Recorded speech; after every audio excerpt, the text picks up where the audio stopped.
Hi, horses.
Hmm.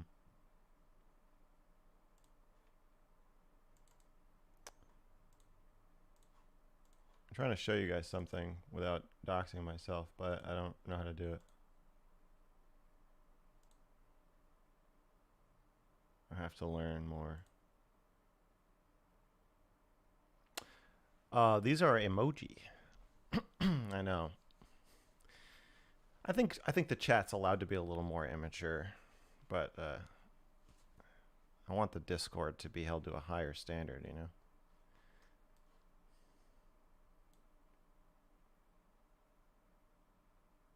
Finally on YouTube, I know. I've been forced to be on YouTube, but I'm here now. I think I'm going to dual stream here, even if Twitch lets me back on, unless they want to give me a whopper of an exclusivity contract. It doesn't. I don't feel good about them banning me with no email. Even it just seems a little much. You got your first cat today. Congratulations, Sora. YouTube is home now. Yeah, I think YouTube is going to be home and dual streaming on Twitch unless somebody wants to pay me to stop. Even then, I'm not sure because I feel shaken. I feel shaken by the Twitch ban. If they had contacted me to tell me about it and discuss it, maybe I would feel better. But it's yeah, I don't like them having the finger on the button. Oh shit! Now he can't talk to people on Twitch. This is devastating. I know. I don't know if you're being sarcastic. Some people want me to stop talking to people on Twitch, but I would like to be allowed to. It's kind of fucked up.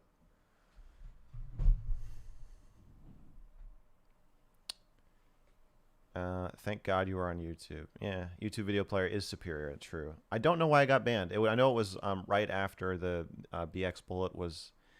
She was tweeting about me and trying to get people to report me, so I assume I got mass reported. And it was right after the POCD interview, so I don't know. My dad works at Twitch. You've just made partner. Great. Good news. You stole your roommate's cat last week. I once had a roommate who refused to feed her cat, who lived with us at the time, and it was like starving to death. And it was really, really fucking disturbing. And my roommate was also anorexic. So hopefully if he stole a cat, it was a situation like that. Are you going to do an interview with that Augie guy? The conversation was really good before Bo Blacks and Tech joined. Yeah, if Augie, I think Augie and I are going to talk at some point. He said he has to figure out his schedule. So he's a busy man.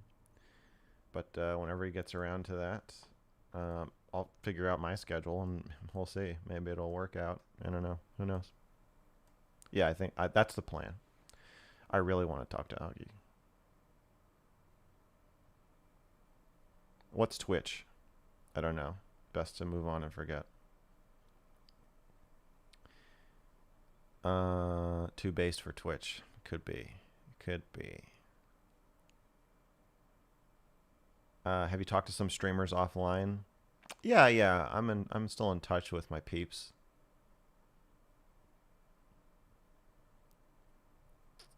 Hello. It might be worth only streaming on YouTube to avoid further Twitch bans so you can participate in other people's Twitch streams. Oh yeah, that's a good point. I think if I can talk to somebody at Twitch and just get like a sense of what do you want me to not talk about? And I'll just do those streams on YouTube. I don't care. What I think one of the most annoying things is that it's so embarrassing to be like treated like a child. You know, like if there's something you don't want me to talk about on Twitch, go ahead and just say that. You know, just shoot me an email and say, hey, this content was a little too much. If you could stay away from these topics, we see what you're doing, but you know, it's blah, blah, blah. That's fine. Like, I don't want to break TOS. You don't have to fucking ban me. You know, it's so embarrassing to be an adult who's being treated like a child. How does one call into the advice show? You gotta join the Discord. Somebody will tell you. Join the Discord and speak in the requests channel. Talk to baby. Whose side are we on? I think we're on Ukraine's side for the most part. I want to have some empathy for certainly Russians, but also some geopolitical empathy. You know, I do want to understand, and I think we got a good sense of why, of the Russian point of view from our Russian professor the other day, certainly. But I'm on Ukraine's side. I don't know how long the ban is. They have not contacted me at all to even say that I am banned. I just can't log into my account. The real problem is you're in an office and not a hot tub. Oh, believe me. I've had thoughts.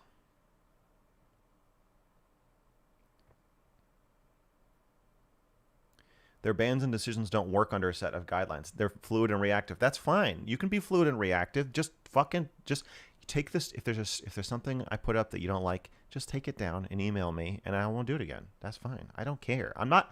There's like, people seem to think I'm like, I want to break the rules. I'm like, I don't.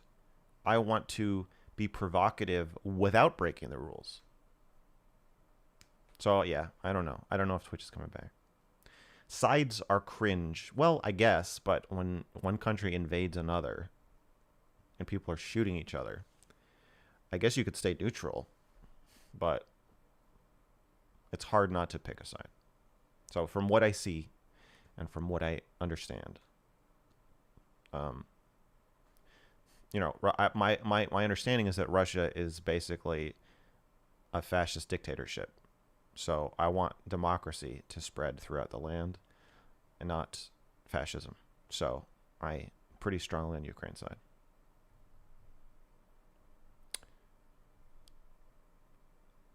Where's some art or shelves in the background? I know. I'm working on that. Maybe. I'm working on thinking about that.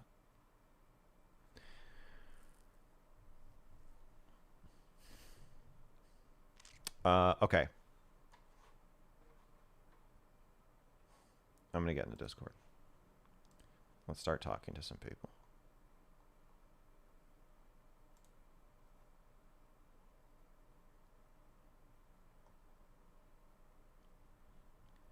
Get in my office here.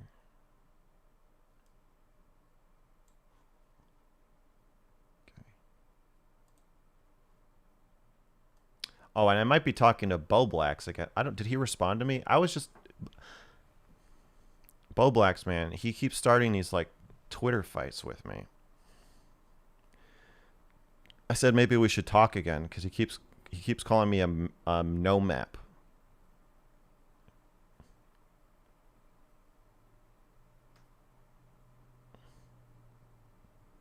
Yeah. Keeps wanting to label me. Label my sexuality. It's kind of weird. He's like fixated. Okay.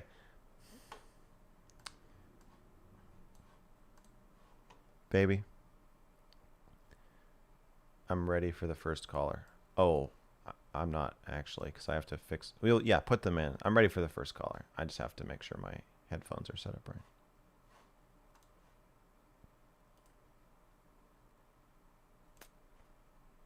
Yeah, we're good.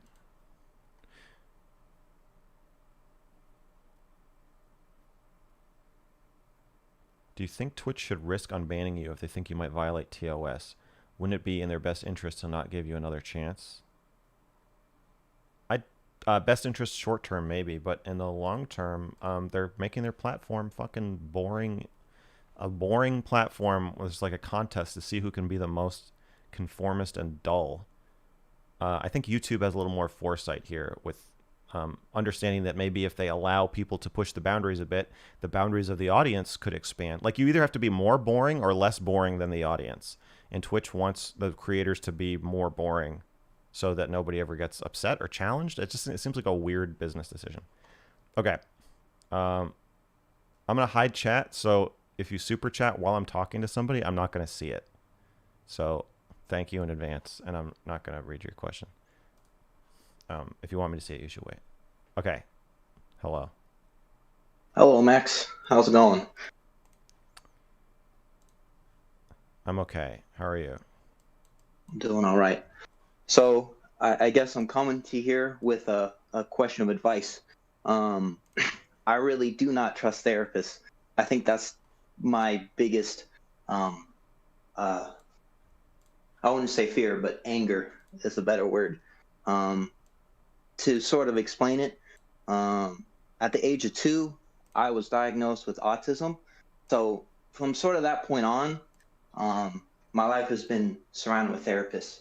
My school, they had their own sort of, they had required therapists, as well as outside of school, I would have to go to therapists.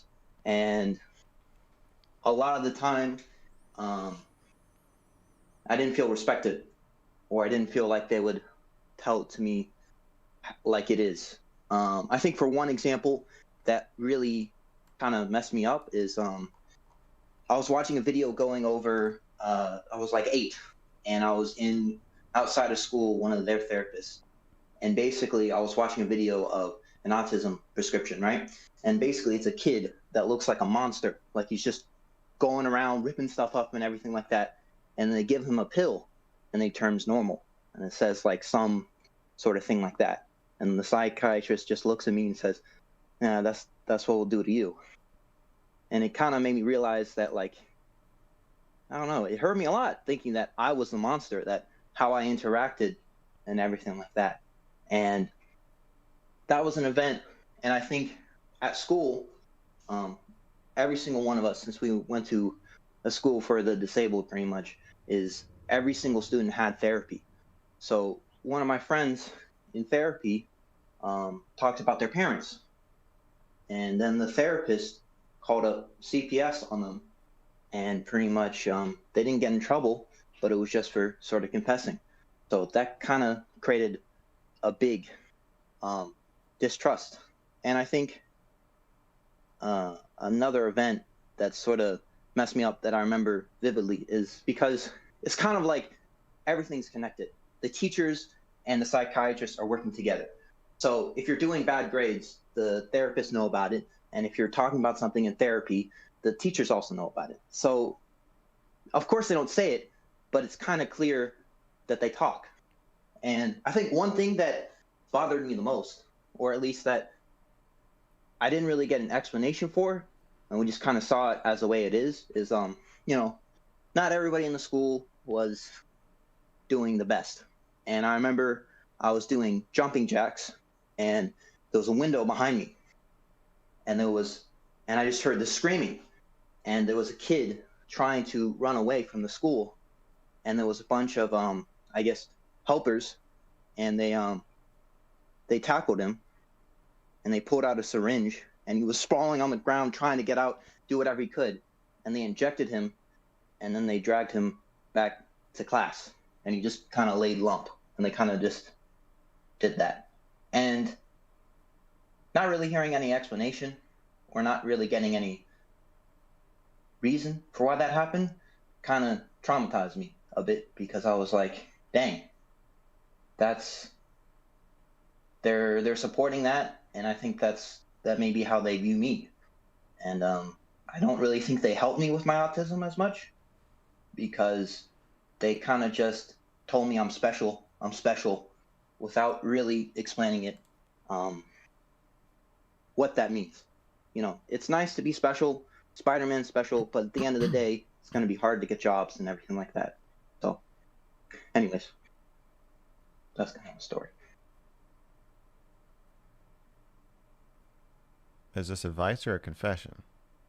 I guess advice. How do I overcome this? I don't really I don't think you're know going to what like to my do. answer. Okay. I think you know my answer. Go to therapy. Yeah. Huh.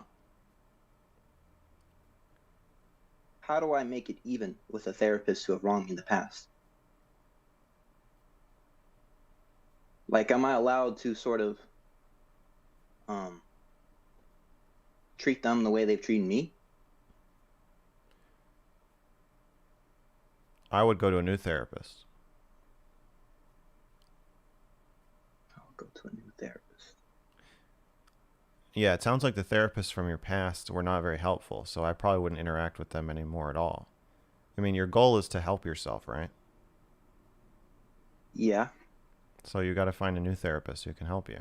If you feel like they can't help you, then you just got to keep looking.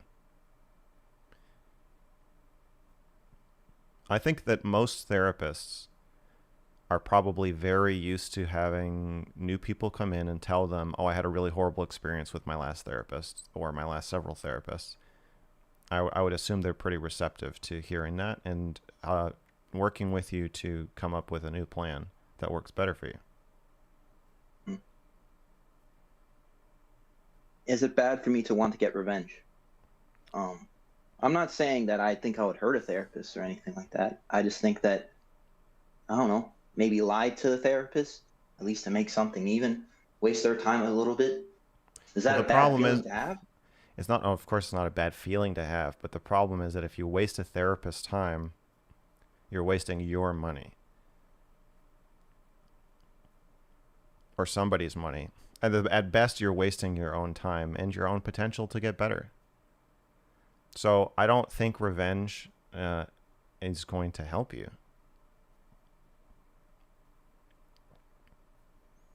And if your goal is to help yourself, then I think forming a good relationship with a new therapist is what is going to help you, not continuing a bad relationship with therapists as a whole or old therapists. How do you think I should extend that trust? Or how do you think I can gain that trust? I always think of trust as a decision.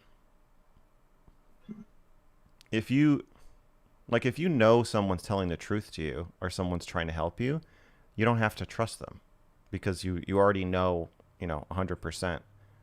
That's not trust. Trust is when you are afraid but you take the risk anyway. So I would imagine you would need to do it somewhat fearfully. But I think you owe that to yourself to take that risk.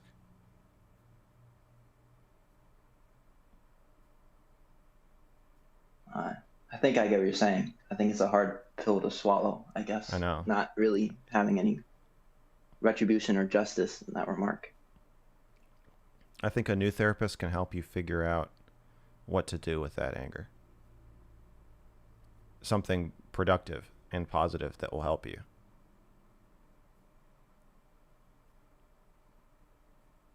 Okay. I think you're right.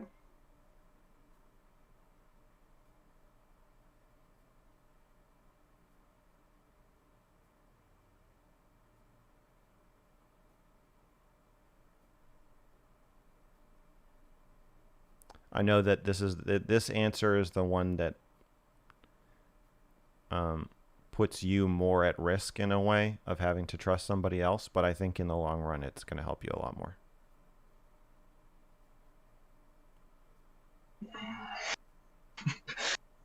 Yeah. Yeah. Yeah. Yeah. I think.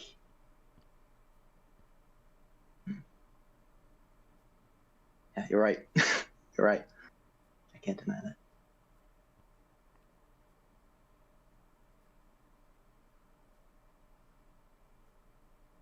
Well, I guess that's all I got.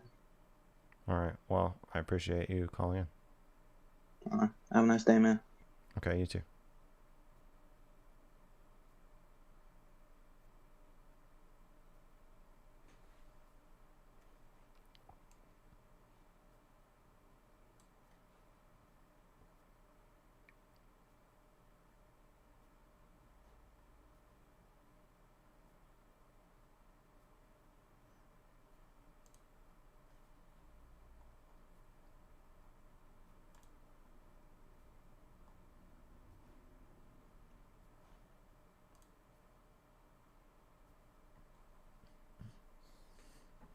Is this therapy?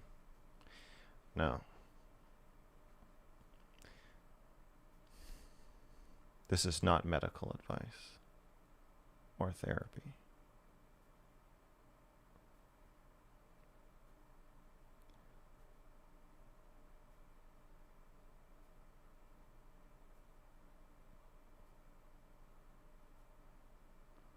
Coke or Pepsi? I don't drink soda. But if I was gonna drink soda, I don't know. I like them both.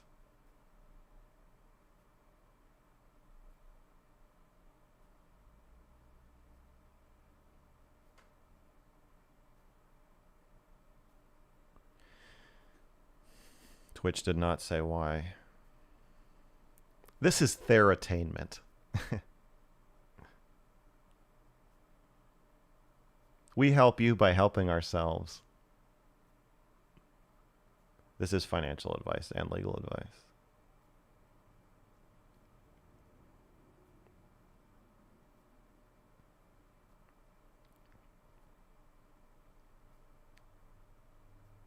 Okay, baby, I'm ready for the next one.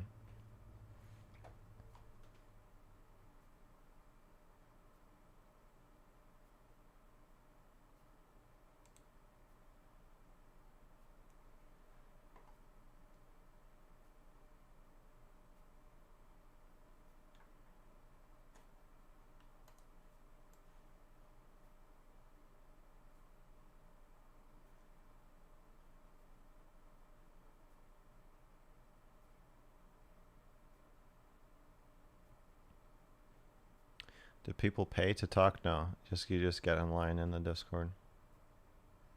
Baby will assess you for your suitability for the show. I'm not involved in deciding who talks. Hello. Hello?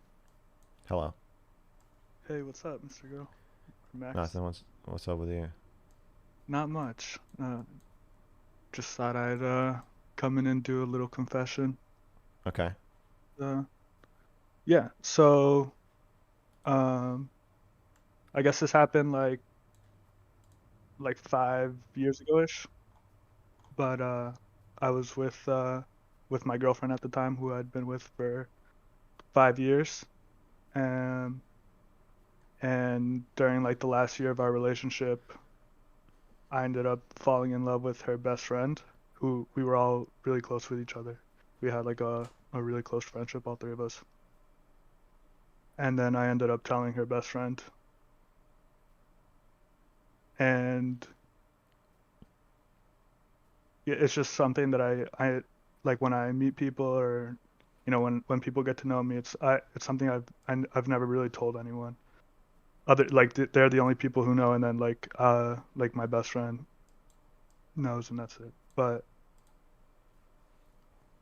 I guess it's just a confession, because of like the at the time it was something that I felt that I had to do. Like it was like I couldn't not do it and express those feelings. And then at the same time, it's something that I felt for a really long time, kind of like really like troubled by the fact that I hurt someone I loved, because I also love my girlfriend.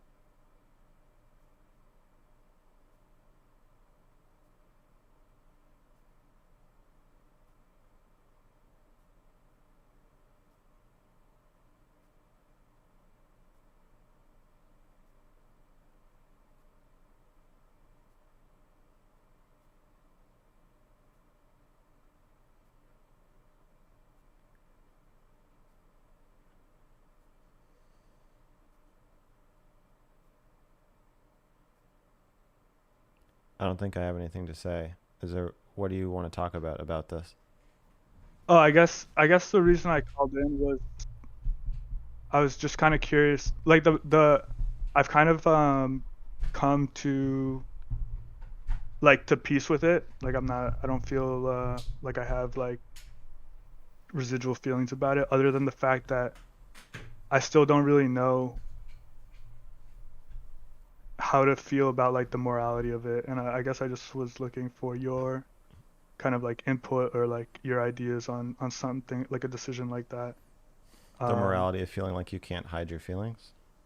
uh, that combined with hurting someone you love in the process.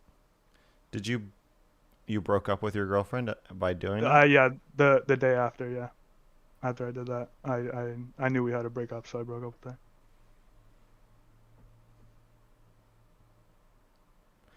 I guess I feel like the most moral way to probably navigate that would be to break up first. Not that Yeah, I mean, not that I don't. Not yeah, that it yeah, mattered. It doesn't really matter that much. But I feel like if you're asking for my strict moral guidelines, like I think telling somebody else that you're in love with them while you're with your girlfriend is some form of like emotional cheating, obviously. yeah. I absolutely agree. Um, yeah, and I think part of it is like I was already kind of like looking for a way out of the relationship. I mean, the Hmm. the part that I was in love with their best friend is also true. Um, but there were like other emotions that went along with it. I guess it's just like I've talked about this to a therapist, but like I always feel like a therapist is gonna give me the answer that like almost like agreeing with me because they have to, or if they're not, it's because I'm telling them not to agree with me, and I guess I'm just um Man to I guess man. yeah, like almost like if you were horrified by it, I'd want you to tell me if you weren't, like if how you would. Yeah, I guess I'm just curious how to feel about it because I don't know. Because for a long time after I did that, I would say for like 2 years after I did that, I felt like the villain in my own story, and it like chased me around for a long time. Well, I've definitely done things like that, so Mm, I'm not horrified. Like, how could you ever do that? But right. I, having thought about my own situations, I guess what I've come to is like, if you're falling in love with someone else while you're in a relationship, Hmm. to me that just speaks to a pretty big lack of intimacy in your relationship, where like you're not really keeping her in your loop about like what you're feeling and what's going on with you and what you're thinking about. Um, just the buildup of any type of that kind of secret, I think, an emotional secret, just to me speaks to like a a pretty big yeah, intimacy gap. Hmm. And I think if you were more continuously honest with your girlfriend, then that wouldn't have. And maybe not. Might not have even fallen in love with somebody else, but at least it wouldn't have come on like a surprise like that. Yeah, yeah, yeah. And then I guess like finally like when I think about it, it's like I do think like I learned from that experience, and at the same time like I don't necessarily know if I wouldn't do it again. Like maybe not in the sense that because I've learned from it, I wouldn't date someone. I don't think I would allow that to happen. Like I would vet the person I'm dating um, more, so that I wouldn't feel like I had to find someone better or Well, different. I think one other thing I want to say is that Hmm. when your relationships are terrible, Yeah, yeah, yeah. they're all terrible. And so when you're in a terrible relationship, because they all are to some degree, the fantasy of being in a relationship with someone who you don't have to deal with you don't deal with their negative feelings, you don't have to deal with the downsides, you don't have to deal with fighting, you don't have to deal with conflict. You owe them nothing, they owe you nothing. You can disappear whenever you want. You can be as close Hmm. or as distant as you want. There's no claustrophobia. That fantasy is very alluring. And yeah, so I guess I view this as like you having a problem with intimacy and you being seduced by the idea that you can somehow have a relationship with just the good parts, or like an Yeah, easier relationship, I guess. I definitely have like an almost like I'm calling it romantic, but I like it, just like Yeah, it's a very fantasized view. romantic. Yeah, yeah, like Unrequited love. I'm gonna find the person who like we don't argue or like have like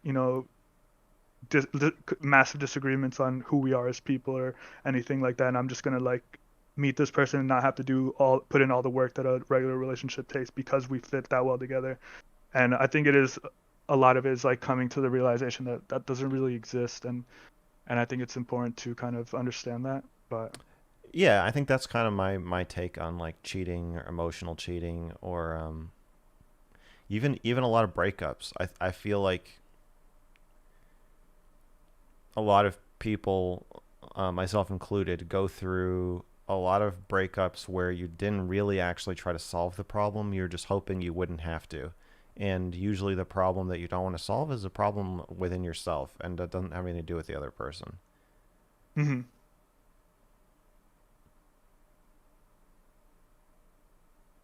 I ended up telling my girlfriend after I did it. That's the part I think was like morally wrong the most. Why'd you tell her? All selfish reasons, partly because I felt extreme guilt and I thought it would help me, and partly because when it didn't work out, I wanted to get back with her, and I knew that I couldn't get back with her if like she found out, Yeah, you'd have obviously. to. You'd have to tell her. But like I think that's the part that's like obviously morally wrong. That uh, I don't think so. yeah. I don't think I agree. I think that Mm, you're. I think I feel. I sense that you are like confused about how much it's okay to burden other people with your unpleasant feelings and thoughts, yeah. and that maybe you're hoping for a magical relationship where you just don't have any. hmm And like, um, I guess to me, part of being in a relationship is doing things that are immoral and selfish. Hmm. Or like for the health of the relationship, I don't know, and for your own mental health. Like I just putting other people's needs above yours at all times will put you in this like very resentful place where I think that make I don't know if that's what you're doing. It makes sense that you would then snap and be like, I have to get the fuck out of here. Yeah. Well, and then even like in the case of this example, like I feel like the reason it's a confession I haven't ever been able to tell anyone is because I I have like my own rationalizations and justifications for why I did it, but I Mm-hmm. don't want to have to like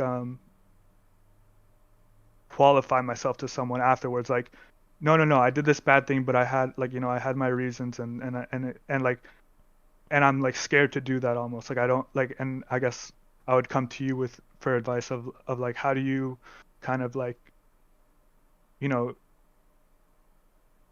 be a bit less fearful about other people's thoughts or beliefs about you based on like Yeah, I maybe your mean, story or that just actions. Yeah. seems like more of the same thing. Where like hmm you don't want people to think that you're an asshole sometimes, but you are. Yeah. But like It's a maybe you just need to be an asshole sometimes. hmm yeah. I think it's like a bit controlling. It's something just from hearing you speak. Yes. Yeah. That's yeah. It is really controlling. hmm Safer, but only in the short term. You should go to therapy. Yes, sir. No, I'm actually in therapy. Oh yeah, you said you talked to a therapist about it. Yeah. But again, like Okay. okay, Okay. yeah. Let me. Okay. The fact that you're saying that you think your therapist is lying to you or being too hmm nice to you about this hmm makes me worry that you're doing the same good guy avoiding conflict shit Uh, with your therapist. I absolutely am, and this is another thing. So like since listening to you, I realize like I do like the babying of my therapist, like trying to be friendly. I've never been like rude. I'm not like rude in my real life, and I'm with my current relationship with my therapist. I wouldn't be rude to them. Um, and that is something that like hearing you speak about, I like value the idea of. And now I'm just kind of like like analyzing with myself, am I just doing this because like, I heard some guy on the internet say this, or is this something of value to me? And obviously, right now, I think it's of value to me. Um, Well, I would but just I talk think about this I would just say all of this with your therapist or to your I, therapist. Talk about this with your therapist where say like, I think I might be being too nice to you. yeah, I just feel like I almost have to get like a whole new therapist and like start that relationship from the beginning. No, I don't think so. I think that Hmm. that's the same thing that you did with your girlfriend. Yeah, yeah, okay, yeah, It's that's too true. controlling. Like you need, Yeah, if you're doing that out of embarrassment that you've been like hiding or lying this whole time, I think that you really could value or get benefit from somebody accepting that. yeah. It's like scary to think about that. Like, I would go into their office and be like, hey, like today I'm gonna be a whole different person. I need to be rude to you, and this drastic change in my demeanor, like you have to like expect nothing of it or think nothing of it. That scares me. It is scary, but it sounds like this Hmm. feeling that like no one will actually accept you is driving a lot of this behavior. And I think that you need to experience somebody accepting you for who you really are Yeah. instead of looking for a superficial connection with somebody where because when you first start dating somebody you are your best self. Like everybody the person you are when you first start dating someone, everybody wishes they Hmm. were that person. That I Yeah. wish that was the real me, but it's not. Yeah.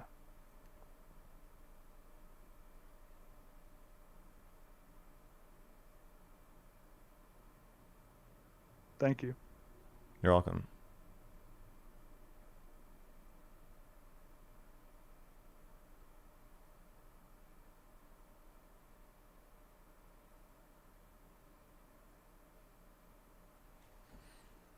Yeah, I think that's everything. But I'll it's definitely like made an impact. So thank you. You're welcome. Thanks for calling in. Of course. Goodbye. Bye.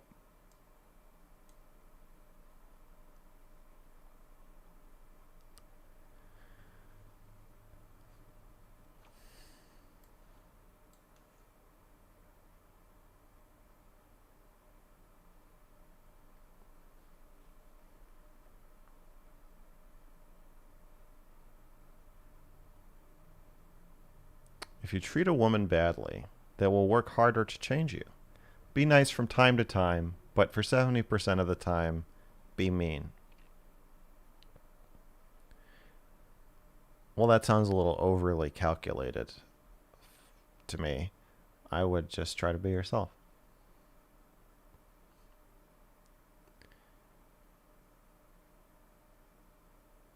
But I do think that there is something to the idea that if you are willing to show more of your flaws and negative feelings, it might be easier for people to get invested in you in romantic relationships.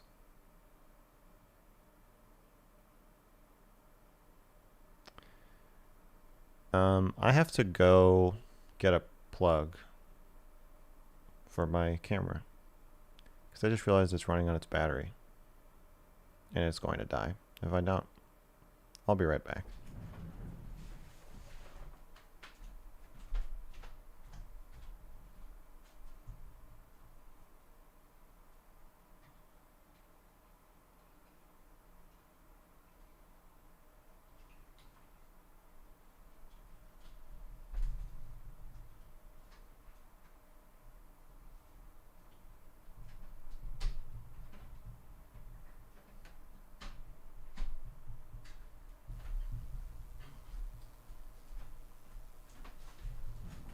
Okay, I'm ready for the next caller. Mr. Girl, can you say hi to my grandma Eunice? She's a massive fan. Hello, Grandma Eunice. Thank you for joining us.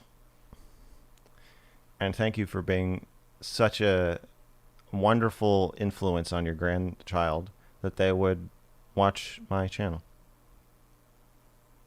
I can only imagine what you did. to accomplish that.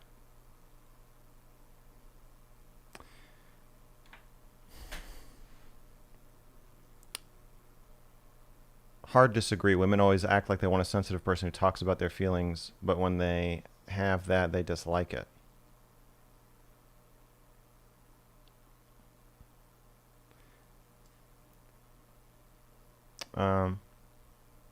We'll talk about that later.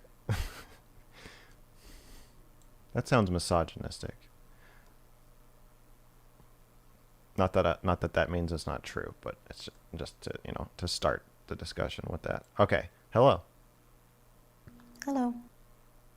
How's it going? Pretty good. I'm looking for some advice, I guess. Okay. So I don't have much experience with doctors, whether it's psychology or medicine, but the few experiences I have had have been kind of bad and kind of infuriating, although I don't think everybody would find it infuriating. It's probably like a me thing, But I have this feeling, and I don't think it's an inaccurate feeling, but when you talk to a doctor or a psychologist, part of what they're doing is scrutinizing you to see if you're lying or not. And it's something that's always in the back of my head that I really don't like being there, because what I'd like to do is find a psychologist to talk to, because I've never had one before. And I reached out to a couple of them.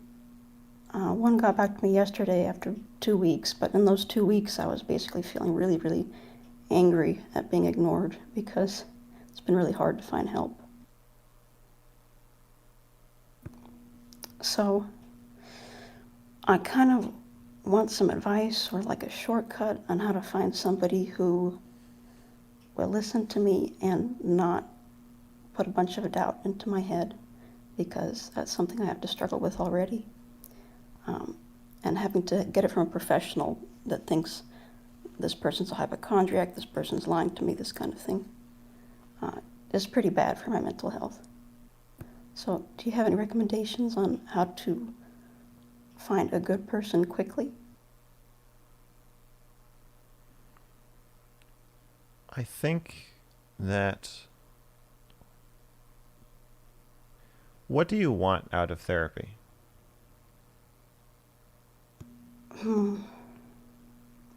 I want someone to give me instructions, basically, on what to do, because day to day, what my plans are, my goals, changes a lot.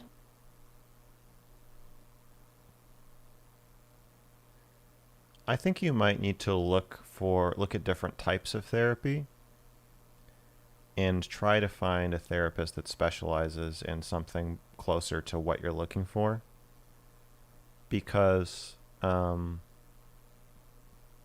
lot of therapists see part of their job as doing kind of a reality check, and that does involve evaluating whether your sense of yourself is right, whether your narratives make sense and can coexist with each other, whether your narratives are serving you, whether you're in touch with your feelings as much as you think you are, and basically challenging your view of yourself. And it sounds like you don't want them to do that and find that unhelpful. Yeah, I'd say so, but part of the reason is mostly because my opinions and how I frame things will change a lot based on the day, but it's never wrong. Do you know what I mean? Like, my perception of an event might be different from day to day, but it's all still my opinion, and it's correct to me, and that variation from day to day is who I am.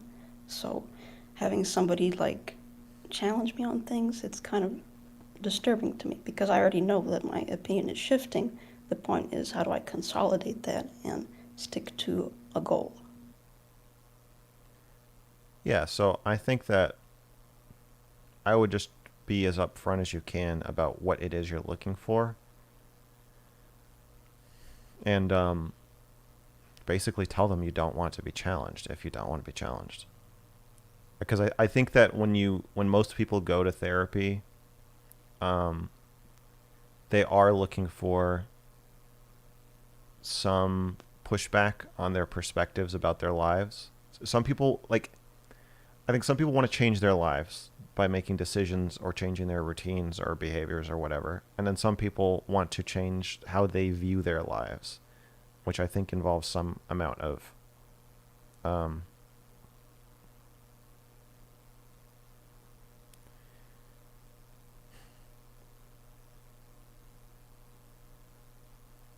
I think there are therapists who will kind of let you spill out all of your feelings and views about yourself, and in maybe a more hands-off way oversee you or sit with you while you kind of play with the puzzle pieces. Hmm. I How don't do you find? I don't think Oh, there's a sorry. Go on. shortcut. I think you just have to tell them what you want, and um I don't even know that there's like a style of therapy.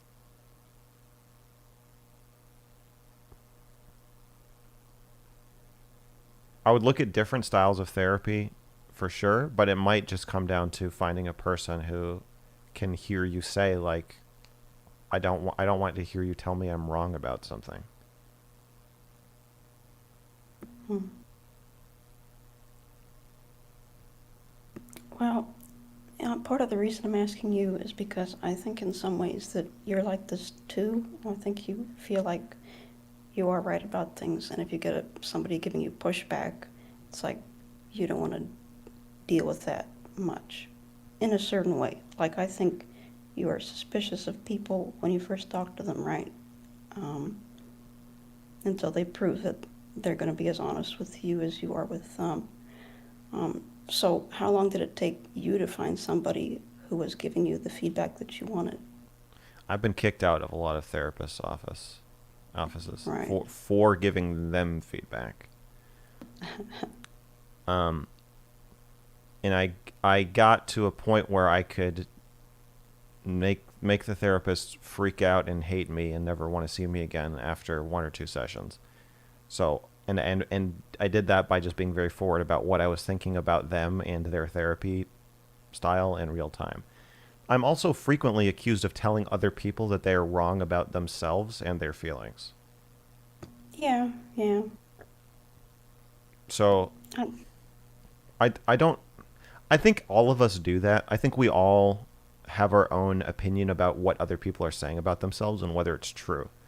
I think it's not really the kind of person that does that. It's more, I think it more comes down to what role the person is playing. So like on this show, when people call in, I don't really tell people that they're wrong about themselves. I'll tell them what I think about themselves, and sometimes it'll be contradictory. But I'm never gonna say like I think you're lying. But I'll say that in like a discussion or a debate for sure. I see. But my role, and I don't see that as part of my role. And so I think anyone you talk to, no matter who they are, even if you're just ordering a pizza, is going to be thinking like, is this person fucking crazy and are they lying? That's just something that we're all doing at all times. The question is like, can you find a therapist who doesn't view that or whatever part of that you find really off-putting as part of their job? And you saying what you need from them might change their view of whether that's part of their job. Hmm.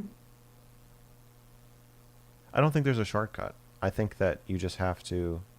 I think the shortcut is being really straightforward and direct about what it is you want them to do for you and what you don't want them to do. That does make sense, but like, do you ever worry that by being so confrontational, you might be closing off a potentially good relationship because they think something of you that's not true, like you're really aggressive, you really don't want to change anything, you don't want to help yourself? They might get that impression just from the fact that you're arguing with them. I don't think so. I think well, no, I don't worry about that. Or I haven't. I think that like a friend, you know, when you meet a new friend, it's very easy to get along.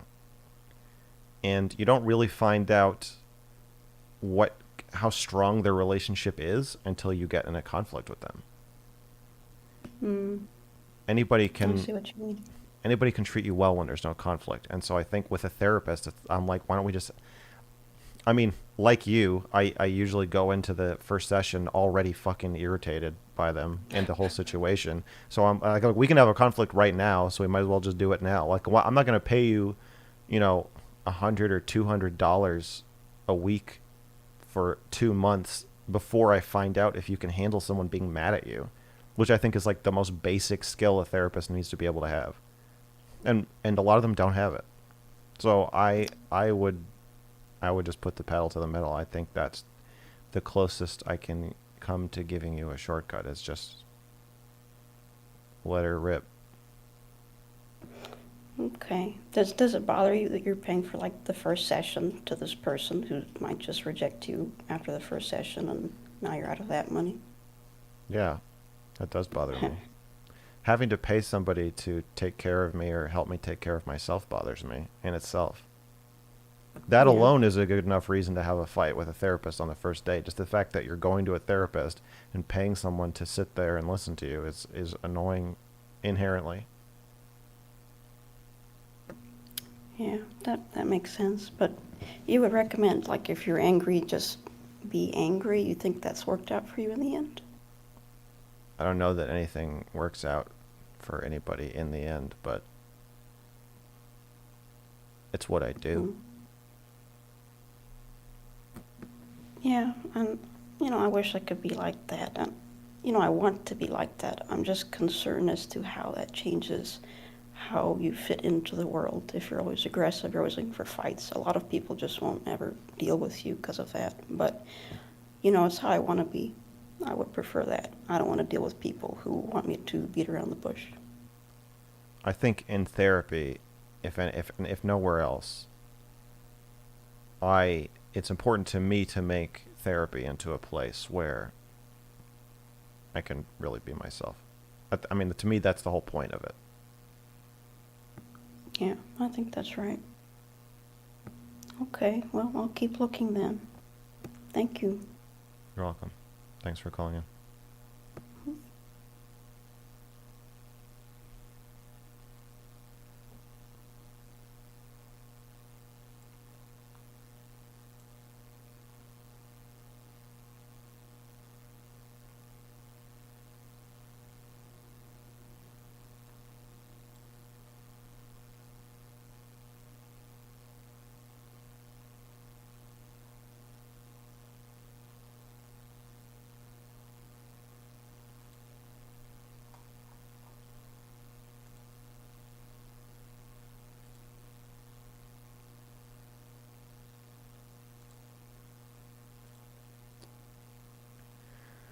Being more assertive closes and opens different doors.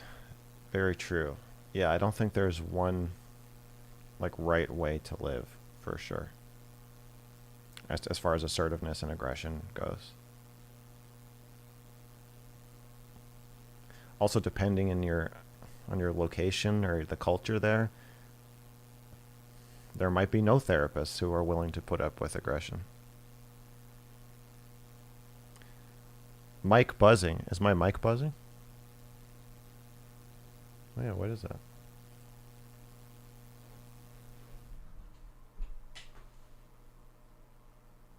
There's a buzz. Oh. It's the plug for my camera. Fuck. I have to plug it into a different outlet because it makes it buzz. Jesus Christ. Okay, hold on.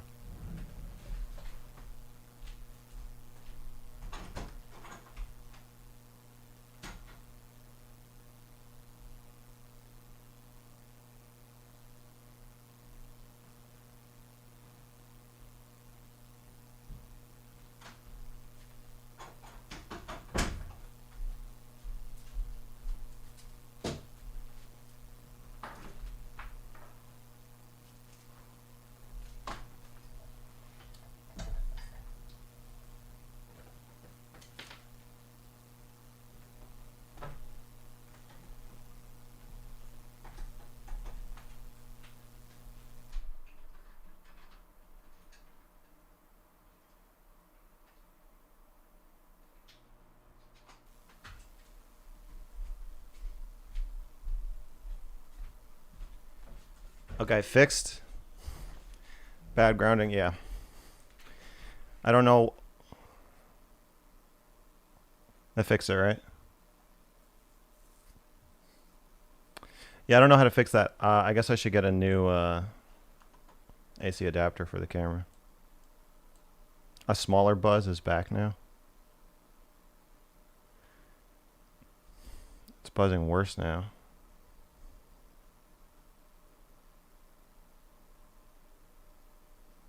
It's not. I don't think it's a high frequency buzz.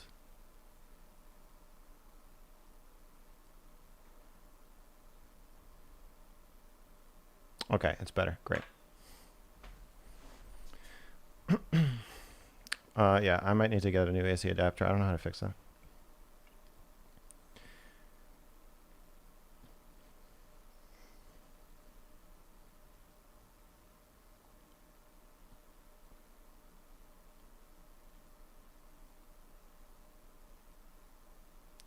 Time to bring out the gamer headset. This is a lot better, but it's not perfect. Okay.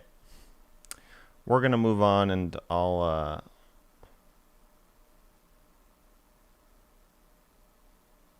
try to figure it out later.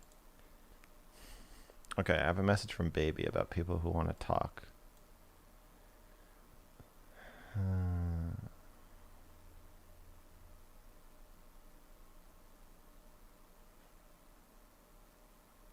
He said Dario wants to talk. Baby, will you DM me and tell me what Dario wants to talk about? I don't think it's. I don't know. I think maybe we should talk another time. I don't know. Definitely not. Maybe after all the calls.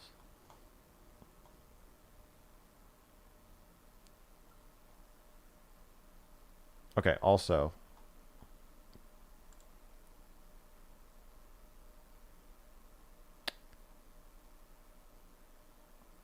Baby, I am ready for the next caller. Am I taking guests? There's a queue. And to get in the queue, you have to talk to Baby in the Ask to Speak and their request channel in the Discord.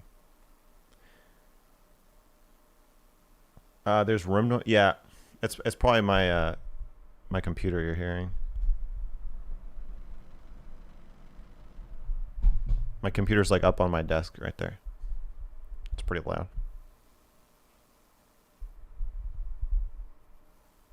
Who is Baby? Baby is the Discord admin. The captain of the ship.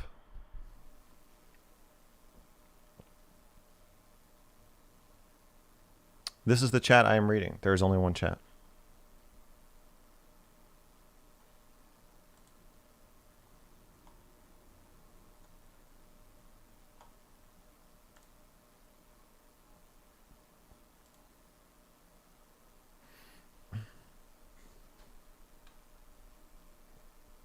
Hello? What's the girl?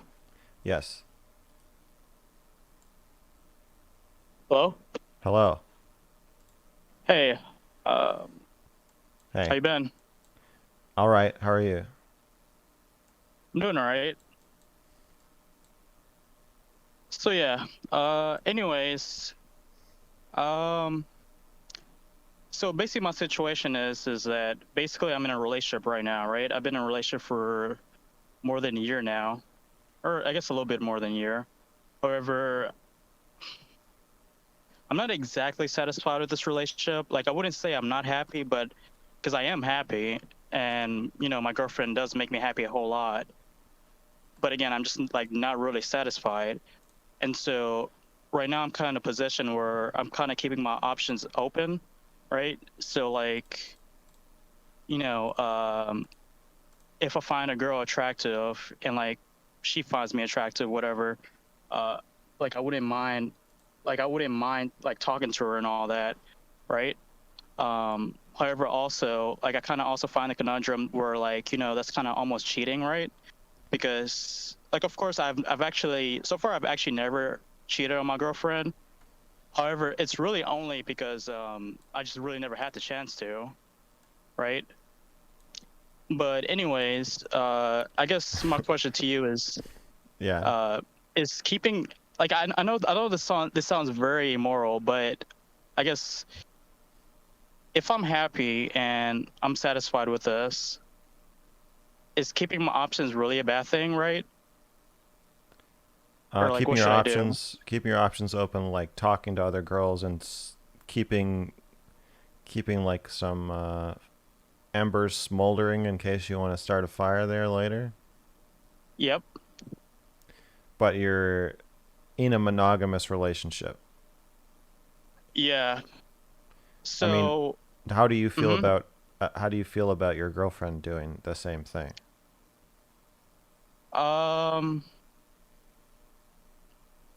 I actually do not know. Like, part of me, I guess, wouldn't really mind that. So, So all the but the communication you're having with other girls, you would be okay with her doing the exact same thing with other guys? yeah, but the thing is, I've actually never communicated with any other girl, like flirting wise. And again, it's only because, like, uh, I just never really found a girl that's interested in me. I guess maybe I might be missing signs or whatever, but like, I've never actually, like, technically cheated, sort of, quote unquote. But if I had the chance to, I would. So, Okay. Are you okay with your yeah. girlfriend cheating on you? Yeah.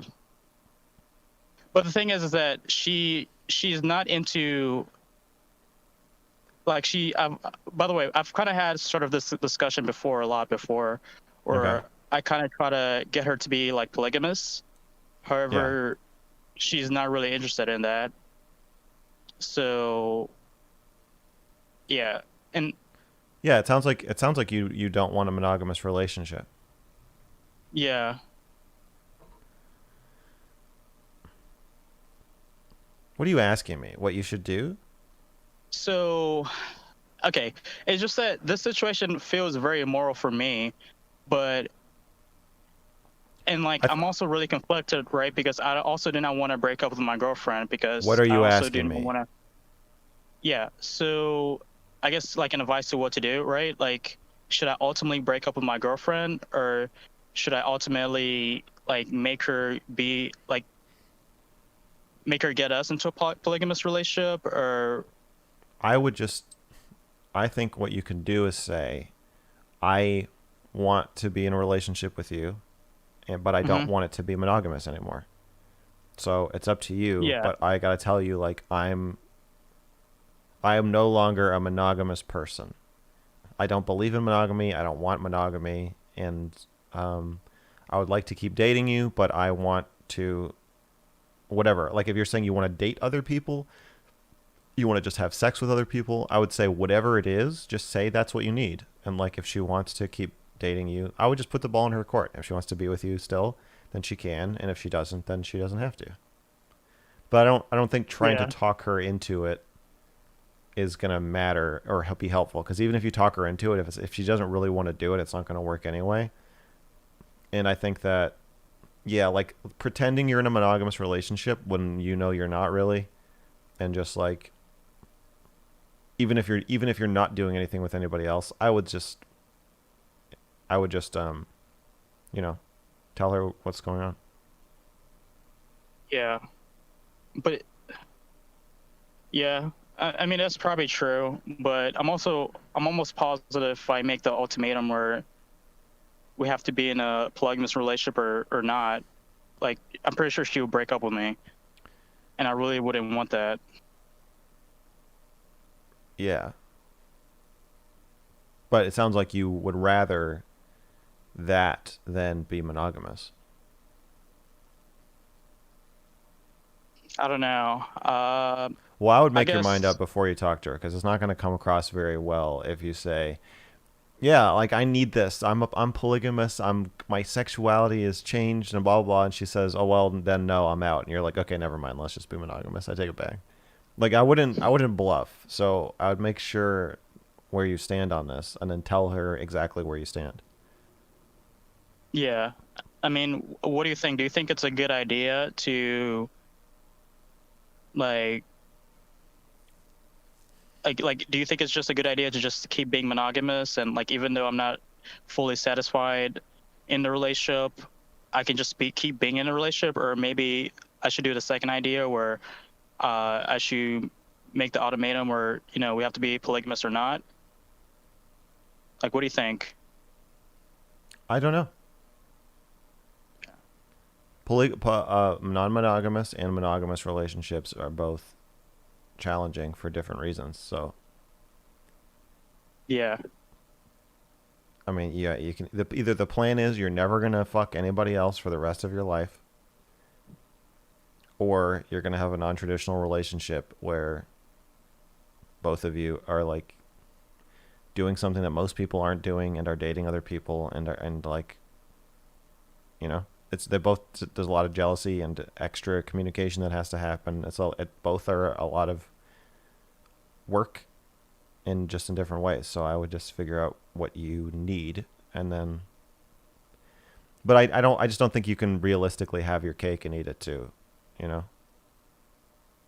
Yeah. Just both options sucks. Yes, exactly. Both options suck.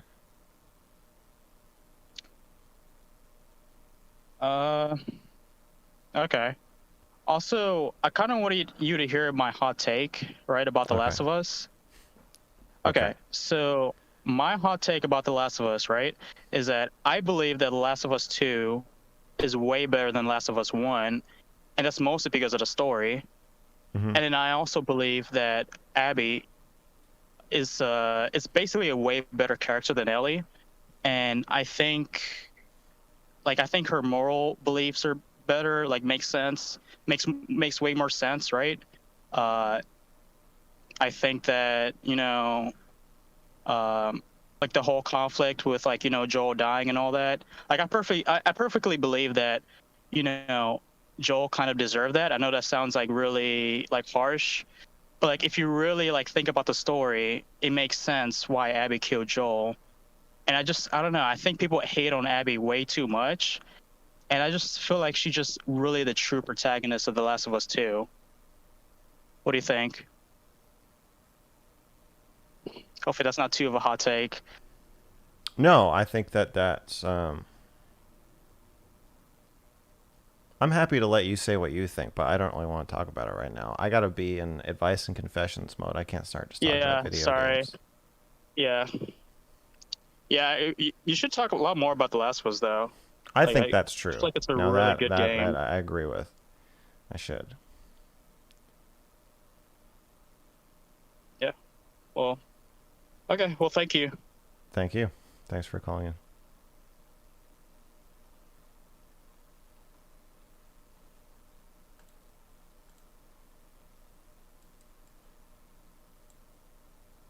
The Josh Show.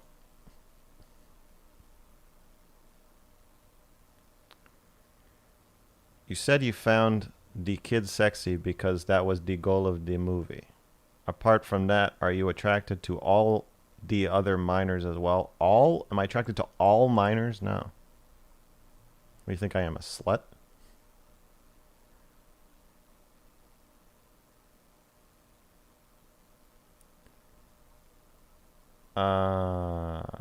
Okay.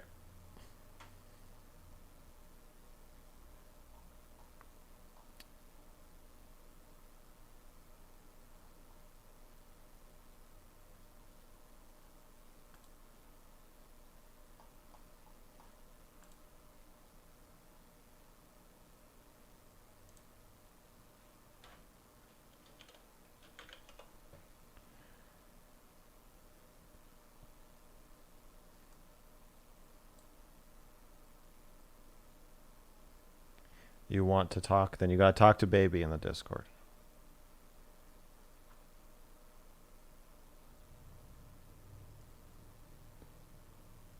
You love my music? Thank you.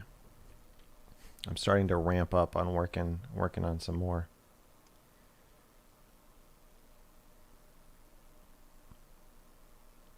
If you're attracted to minors, you should move to West Virginia. Why? Why?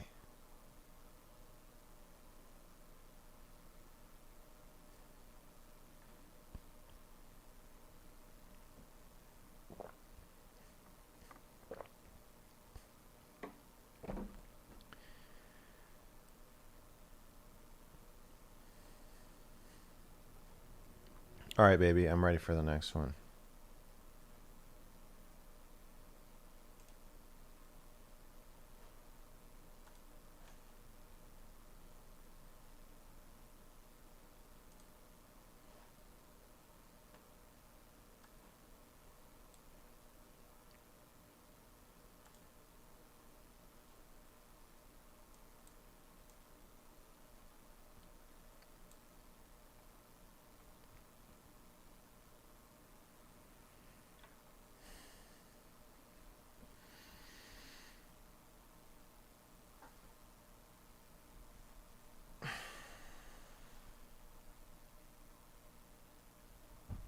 Hello.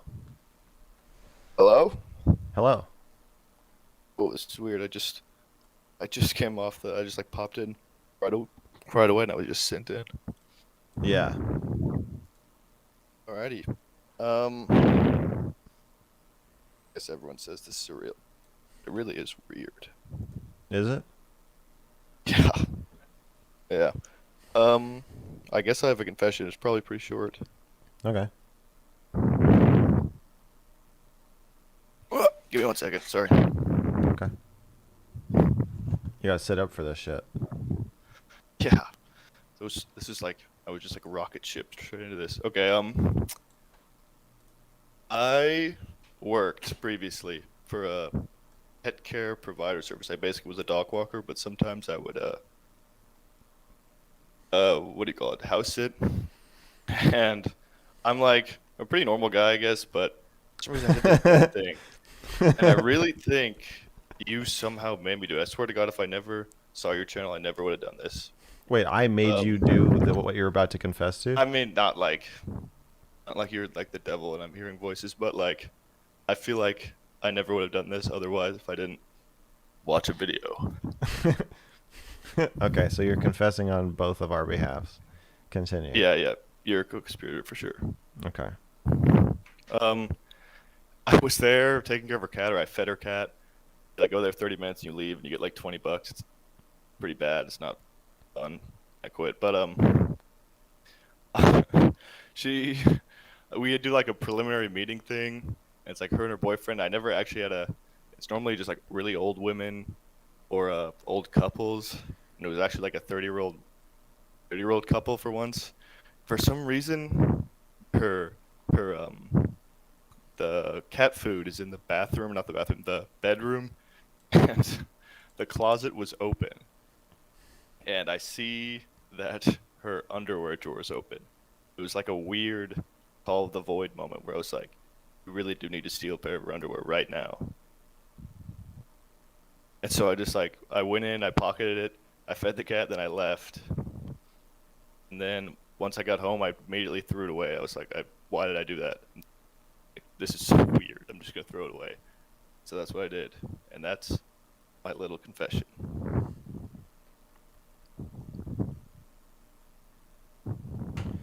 And you're saying that my channel influences people to steal the panties of unsuspecting 30-year-old women, but then realize that you shouldn't do that and throw them out. Yeah, pretty much. That's a complicated thing to be accused of. You're saying that somehow my content made you aware that you wanted to steal her panties, and you wouldn't have known that had you not watched my channel. Maybe just that it gave me the courage more than aware. Maybe the courage, because I feel like a lot of what I feel like everyone would. I mean, I think that's not an abnormal thing to think, but probably more of an abnormal thing to actually do. Well, the songs I can fantasize about whatever I want, not I can do whatever I want. Yeah, that's correct. So I don't want to get too defensive here.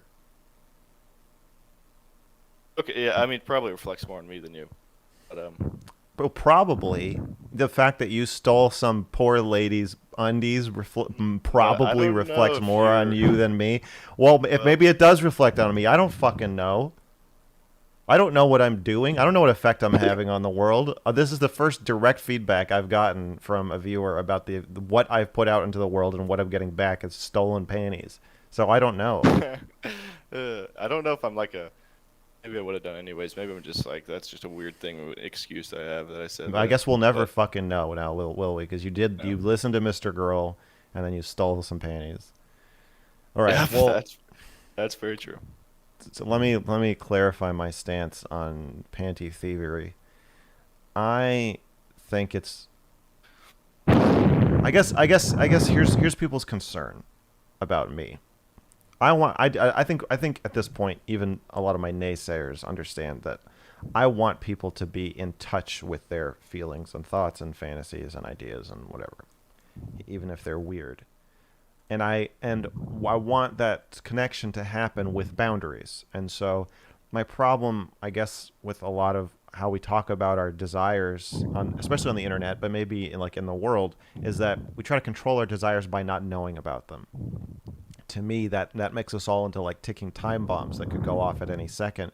Because once you get connected to your desires and your impulses, the fear is that you won't have the boundaries or inner strength to not act on them.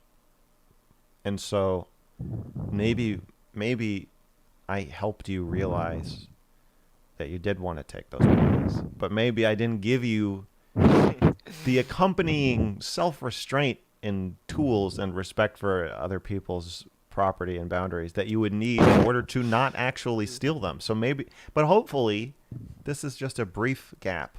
And now that you know that you, well, okay. Also, I don't know why you stole them from the drawer and not the hamper, but that's a discussion for another I time. actually did. I didn't want to like. There was a lot of it, and I didn't want to like actually put my hands in a rummage, but I definitely peeked, and there was nothing poking out. Okay, okay. I don't want you to go about it stupidly. So while I am against what you did, and I don't think you should do that. I am not against. Obviously, I'm not against talking about it or the fact that you wanted to do it. And I don't feel so much of a need to like admonish you about it, since you clearly realized that it was wrong and tried to undo it in the most tactful way that you could. I'm also glad that you didn't try to go back into her house and put them back. That would be probably a worse solution. And I think it's better that you didn't tell her or her boyfriend. But yeah, it's something to think about. Maybe I need to pair more of my connect to your fantasies and urges messaging with, I guess one thing I'm trying to say kind of broadly is like thinking about things is not the same as doing them, and they shouldn't be. In order to have like a free society and free creativity and artistry and like in almost freedom to talk to yourself, you have to be able to think about things that you shouldn't do. And yeah, I'd say generally stealing panties is one of those things that you shouldn't do.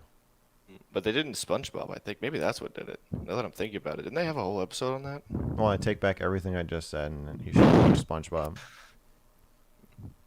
SpongeBob's the gateway to Mr. Girl. Yeah. I guess that's really it. And I also would like just to say, if you like pay somebody like like what I did, where you put They didn't pay you enough to their- not steal her panties. No, I'm just saying if you're paying somebody to go inside your house, they're definitely looking at all of your stuff constantly. Just because pretty much me or my coworkers would be just like going through all your books, pretty much everything you have, just to like get a little, because it's like 30 minutes to feed a cat, and you have to be there for 30 minutes, so you have to do something. So they're looking through all your stuff probably. Well, thank you for the feedback, the confession, the warning, the life advice, and the insight. Mm-hmm. Sure, anytime. All right. Well, yeah. Let us know next time you go do something else that you want to blame on me. Yeah, I probably won't, but Well, good. I'm glad to hear if that. I do, I'll hop right in back into Discord and I'll get right back on. Okay. Well, thank you for calling in. Here. What the fuck is going?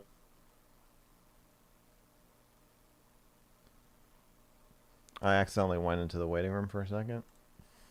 Everyone, baby, everyone. Oh, what color were they? Fuck, I forgot to ask. God damn it. I don't think you're supposed to just feed the cat. I think it's 30 minutes so you can feed the cat, pet the cat, hang out with it. It's a little social time for the cat. Instead, the cat is just sadly sitting in the corner while you raid the underwear drawer of whoever's cat it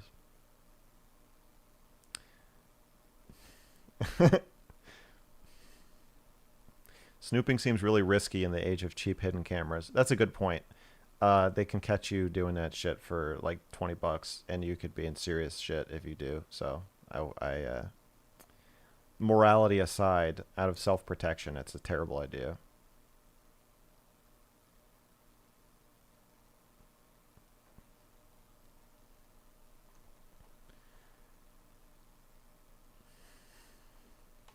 Jeez, I'm gonna need a little bit of a breather after that one.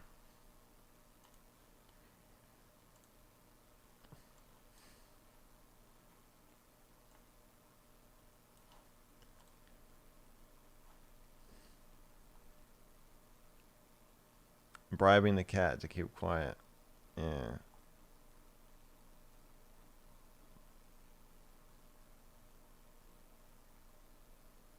Go back in the house and put the underwear on the cat. That's smart. Okay. Baby. I'm ready for the next caller. Mr. Girl, will you rant about Mama Max? Oh, yeah. I forgot. There's a lot of stuff going on. Somebody said that... Who said... I think Augie was trying to set up a conversation between me and Mama Max. I heard him say that. Mama Max, if you see this, I would love to talk to you. I would love to interview you specifically. Or you can interview me. I don't want to debate. I just want to talk. A few hypothetical questions I want to ask you. And then the real doll, the sex doll thing. Yeah, I tweeted at Real Doll, and the person who runs the Twitter said they knew who I was, and I think they're a fan, and so we are going to talk tonight. Hello. Hi. So I wanted to talk about how after my last relationship, I don't think it's really moral for me to continue dating based off of like some of the things that have happened in the past. So like my dating history. This is a confession. Yeah, I guess it's a confession, yeah. I guess I'm asking for advice of whether you think I should actually end dating for myself or not, but so kind of both. I think it's really unlikely that you're going to tell me something that makes me tell you that you should live your life in celibacy. But yeah, I figured as much. I'm ready to hear whatever you got. Okay, so the person that I lost my virginity to when I was in the military, they killed themselves. I had like a pretty long, like they friend zoned me in high school, and then when I went in, I didn't want to have a relationship with them because I felt like it would be too difficult for both of us. So I was like, we can't have a relationship while I'm in, and they were like really depressed the whole time I was in. Ended up killing themselves. I don't blame myself for that happening, but I don't think it's like a non-zero factor in what happened. And then my last relationship, a sort of similar thing happened. And then wait, what do you mean? Wait. What do you mean a similar thing happened? Yeah, so I was in a relationship with this person for about a year. It was kind of like I enjoyed the relationship, but I didn't think it was going to last. And I figured, well, this person's life is getting a lot better while they're with me. But eventually the relationship, everything came to a head. I didn't really want to be with this person anymore. We broke up, and then when they moved back home, they killed themselves. I just broke up with my last girlfriend. Has had a history with suicide attempts, and I'm really worried that they're going to also do the same. We still talk, but yeah, that's about the gist of it. I don't know if you want me to go into more detail about some of that stuff. I mean, just from what you're saying, it sounds like you are attracted to suicidal people. So I don't do a ton of like the filtering for my relationships. Like most of when I go into relationships, the past two have been like going on Tinder, and then I just go on a date with whoever will go out with me. I suspect that there's filtering happening that you are not aware of. That is Probably. I mean, most people. I get. Okay, most people don't kill themselves. Right. And you're drawing the conclusion that because you've had two exes commit suicide, and one ex who seems suicidal, that because most people don't do this, that you are causing it. Not necessarily that I'm causing it, but that I have some factor. It's not like I'm the person pulling the That gun. you're partially causing it. Partially, yeah. Okay, so I'll just tell you my read on it is that you are attracted to unstable suicidal people, or they're attracted to you for some reason, or the dynamic ends up attracting both of you. I would suspect the second or third one, yeah. Well, yeah, the idea that you're attracted to unstable. Okay, I understand that you're not attracted to the suicidality itself, but there might be something that comes along with that you are attracted to. Yeah, probably. Yeah, so what do you think about me not dating? I don't know, because I feel like I'm just going to keep hurting myself or possibly other people if I keep dating. Yeah, I mean, it sounds really it makes sense that you'd want to protect yourself from that. Yeah. So like how the last breakup happened was really confusing to me as well. They're kind of a conflict averse person, and I am much the opposite. I really wanted to hash out our problems in our relationship really quickly.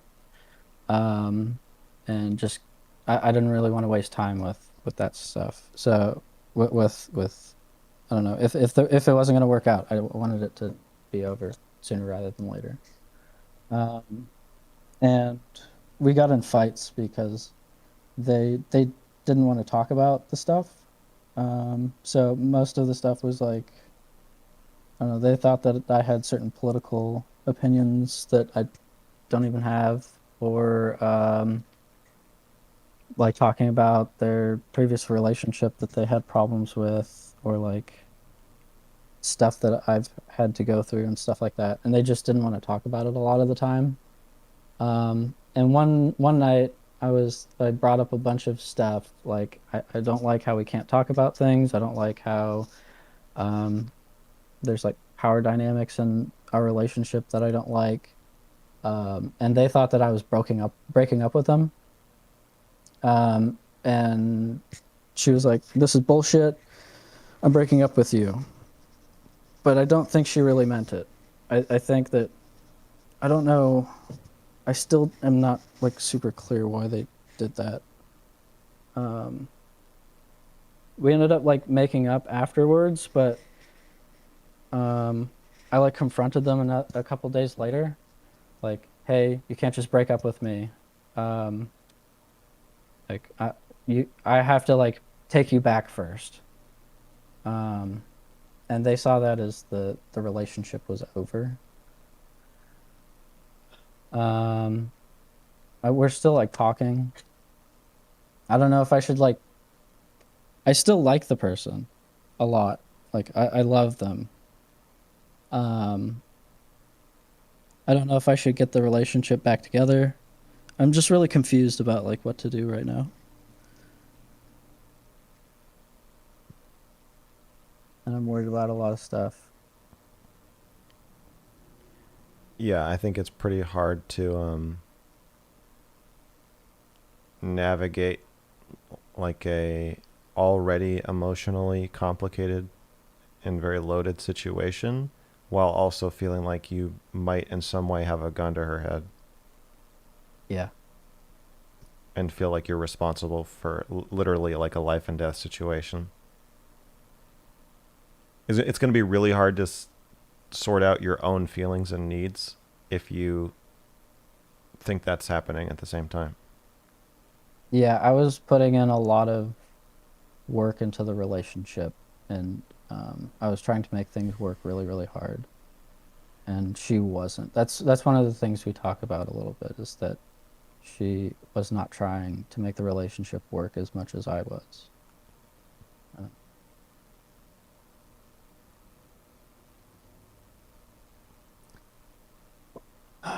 Yeah. I think you should go to therapy.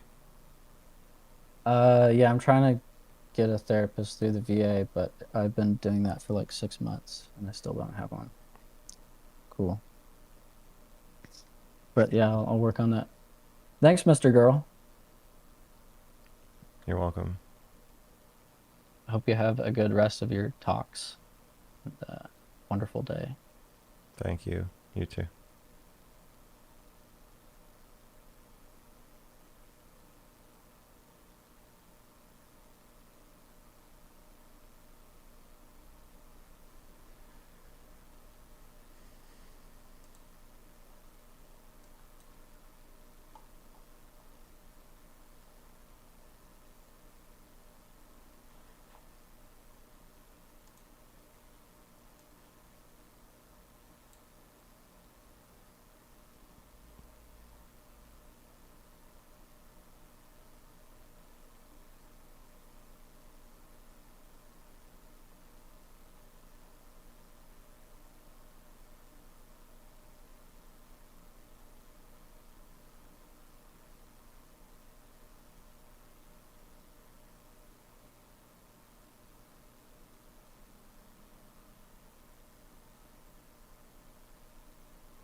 Opinions on Chris Hansen.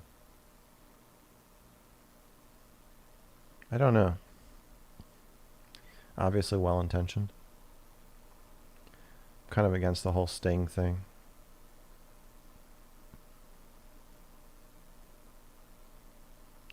I don't know how long the Twitch ban is.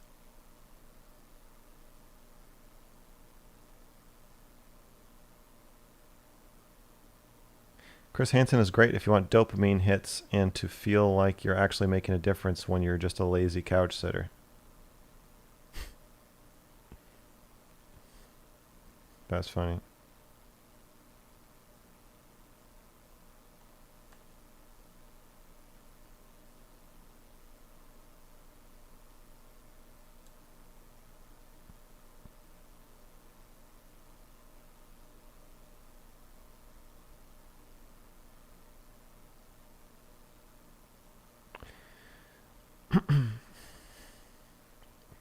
I do think there's something vindictive about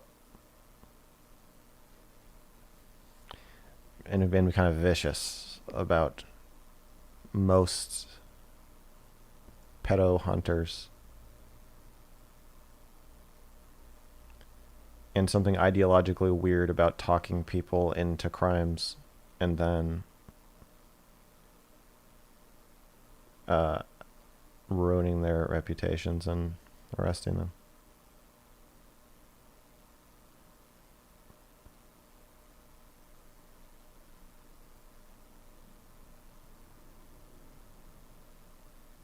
I disagree. The stings are good. If a pedo is down to go, they should be catched, but not publicly. It should be kept professionally in the police. See, I would rather see a show of therapists with some proven track record of helping pedophiles not offend and helping them either not be pedophiles or whatever, live productive lives. And I want to see them catch pedophiles and then say anonymously, we're inviting you into our treatment program. You need help. Come with us. Take our hand. I'd like to see that. But no, I think there's a probably large portion of society, like most of us could be talked into or influenced into committing a crime given the right circumstances. Like the number of people who would rob a bank, that's pretty small.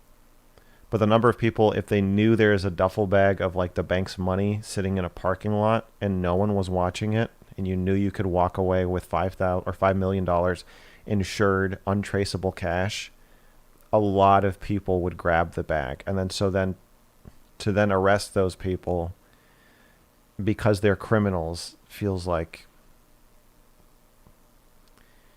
the problem of child sexual assault and child sexual abuse is partly a problem of people being willing to assault children, many of whom are not pedophiles, and partly a problem of access. And on the internet, we've created a lot more access to children, and we're trying to solve that problem with shaming anyone we think might take advantage of that access. But man, if you want to abuse children and you're on the internet right now in 2022, it's like there's duffel bags of money all over the fucking place. Would I grab it? No.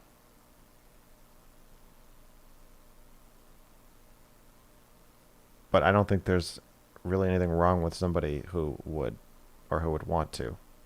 Definitely not who would want to.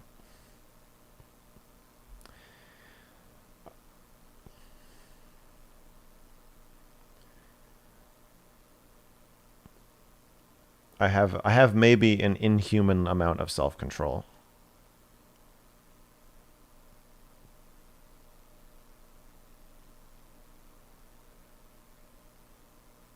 A fantasy version of a child is not the same as a child. It's always going to be an adult pretending to be a child and on a limited viewing angle. It's just not really useful. Right. Yeah, that's the other thing. An adult pretending to be a child is going to be a lot more arousing to most normal people. Like, I've had a lot of sexual texting conversations with adults who where we were role playing and they were acting in different roles and sometimes acting like children. And that, like, I mean, that's super common, saying like, oh, daddy, whatever. That's normal. I'm normal. And it's arousing because they are able to talk to you in a way that's not like actually sexting with a fucking 12-year-old is not going to be the same as an adult pretending to be one. And it's not fair to trick someone into thinking that a child is capable of having the conversation. It's just, there's enough actual sexual abuse happening and without punishment, and enough child porn being spread around with nobody catching them, that I just feel like there's more serious offenders to go after, and that people who have not yet committed a crime to our knowledge but who might, I would think, are a better candidate for therapy than prison. Hey man, first time I'm ever donated online. Keep speaking your truth. Love the convos, even if I don't agree with them. Thank you, Zach. I appreciate it. The Josh Show. LOL, okay. Let's try to rephrase that. Have you ever been, or are you now, aroused by a minor that wasn't trying to look sexy? That's all. Thank you. I don't want to answer questions about my sexuality right now, especially on this show. I feel like I've said a lot on this topic. I stand by everything I've ever said about anything, but especially about pedophilia. I double down.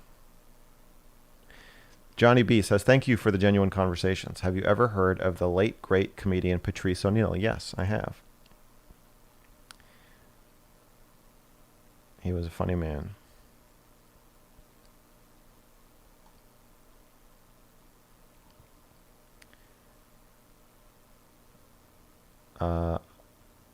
Okay, baby. I'm ready for the next one.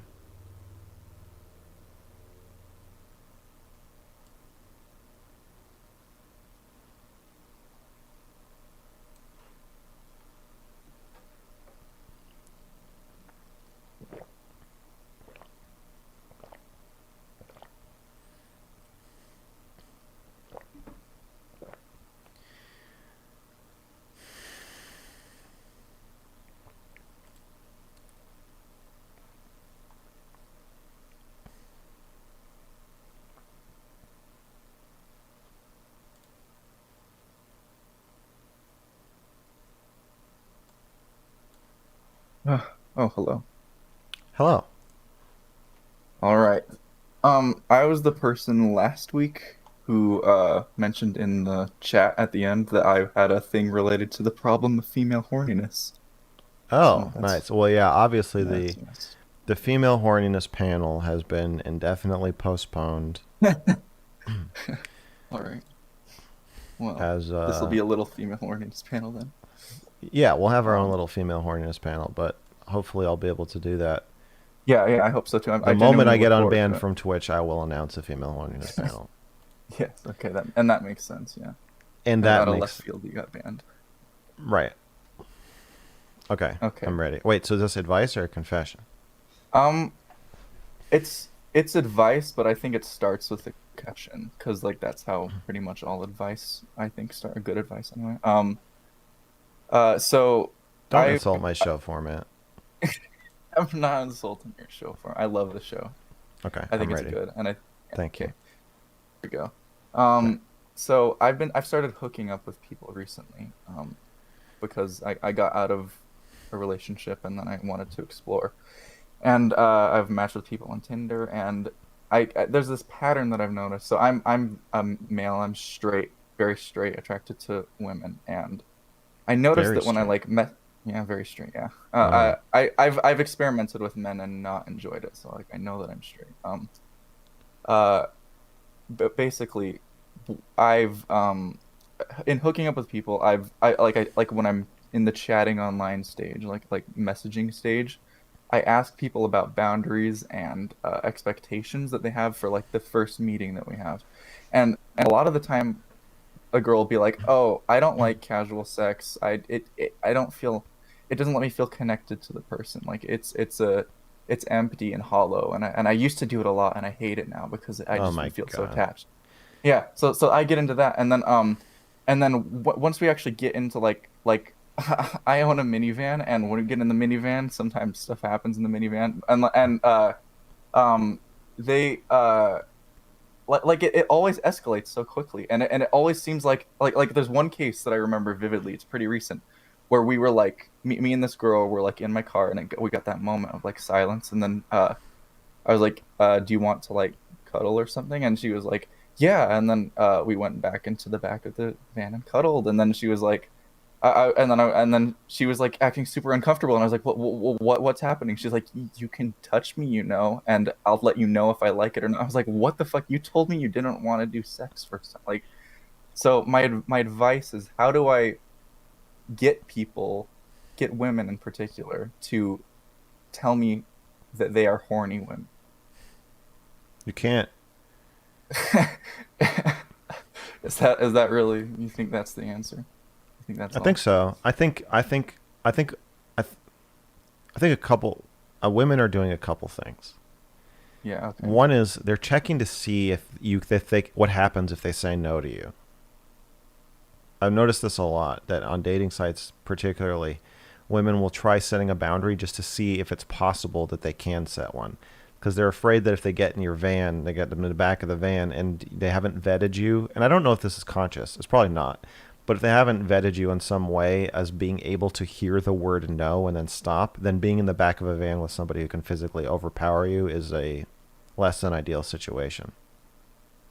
Okay, yeah, that makes sense. I understand. Yeah, so I think since if you get in a rape fight and you're a girl, you'll probably lose. They have more of an incentive to not give you the idea that they've already said yes. Okay. But it's not really fair because it means that they're kind of lying. Well, yeah, I'm like not into raping people personally, so I like to know that they want it. I don't want to feel like I'm pushing boundaries. Yeah, but they don't know that. I'm doing it. Yeah, I know. It just seems like it's a very complicated situation. Then, yeah, it's a because then all the onus is on me to do all that guesswork. Yeah, I mean, I think also because you're hooking up with people you don't know, then they have to assume. I don't know if they have to, but they do assume that you're a potentially dangerous person. Yeah, that's true. Now, I don't know how realistic this is. I know that there's some cases of first-time date rape, for sure, and sexual assault and murder and whatever. And I made a video kind of about this, but one of my problems with women doing this is that it actually filters out non-rapey people. And so you get right. So in order to hook up with them, you have to actually become more rapey. We have to be like, oh yeah, you don't want to have sex? Okay, well, let's just get in the van and see what happens. I'm like, oh, you want to cuddle? Well, I'll stick my hand down your pants and like, you'll let me know if you want me to stop. It's like you're that's doing the pressure I feel. Yeah, I feel like so they want me to do that, and I'm like, I want you to just tell. They're paradoxically making you into more of a rapist than you would be if they just said what they actually want. Yeah, that's how I feel. So, since that would be the case. So do you have any like advice for me moving forward, or like for how I should approach these situations? Well, what's the problem? It sounds like you're doing all right. Oh, you think I'm doing? I'm just nervous that like it because of the direction that I'm being pushed in, that I will push someone's boundaries and then I'll be in a I will have done something to somebody, right? Like I will have done a bad thing to someone. That's a bad thing to do. I don't want to do that. You could always go the meta conversation route and just say, like, when you're in the van, like, look, you know how many times I've had some fucking bitch sitting in that seat tell me, oh, I don't want to blah, blah, blah. And then 2 seconds later, she's licking my asshole. Like, you know, let's be real here. Can you tell me what it is you actually want or don't want? You don't have to phrase it like that. Yeah. But no, I get what you're saying though. Yeah, make it meta, because then even if there's like some role playing aspect to it, and once we start, like it's some stuff's been established, so that there's not like a. Okay. Yeah, it might make it easier to talk about if you're just like, let's be honest about the situation that's happening. Okay. Yeah, and I'm pretty good at meta conversations. I think I could do that. I sense that about you. Oh, you do? As an empath, you sense that about me? Yeah. Okay, thank you. You're welcome. All right. Okay, well that's basically it. I felt like it's difficult to get women to talk about their horniness over anything until like you're literally in the moment. That's kind of frustrating. Women have a strange fear that if people find out that they're horny, that it will cause them to be raped. Yeah, and I live in Utah, so I think that there's the element of like the Mormon church, the way they teach about horniness and sexuality is very, very strange. And I grew up more okay. And I sort of understand that from that perspective, but this is a problem that I've actually had with people who are not at all associated with. Yeah, it's everywhere. Horniness. It's like horniness is people finding out that you're horny if you're a woman is like it's like a chink in your armor that anyone can exploit, or it feels that way. But I feel like actually it makes you kind of stronger. I don't know. obviously, it's a really complicated thing to navigate, which is why I need to have a panel with Stardust about it. But yeah. Yeah, I look forward to the panel very much because I think that it will not just help me, but like I think there's lots of people, lots of men in particular in the position like me where they don't know how to navigate these power dynamics and these differentials. And I think having a panel with like women who are honest and open about it, and I think you're a good facilitator of that kind of conversation. So I think it'll be good. I'm excited for it. Whenever the Twitch ban is lifted. Yeah, it could be well. Thank you. I appreciate it. Okay. I don't think I have anything else. So thank you for the advice. I will take it into account. Thank you for visiting. Of course, anytime. All right. Goodbye. Peace.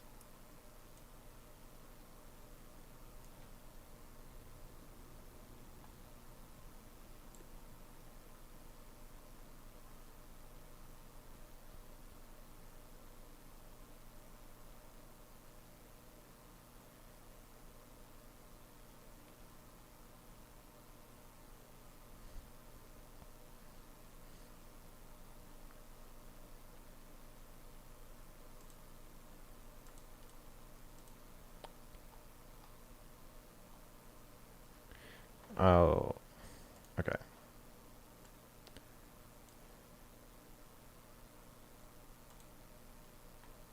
How does this work?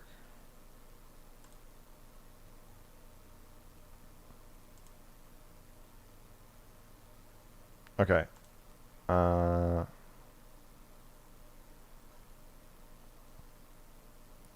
Great.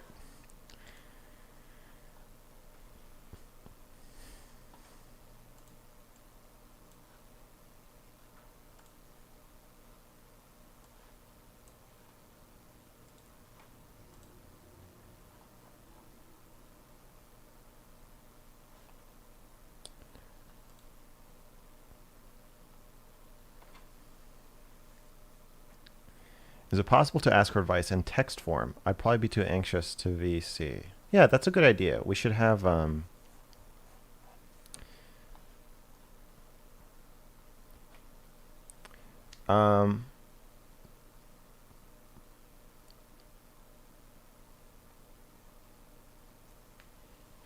let's make a Gmail address.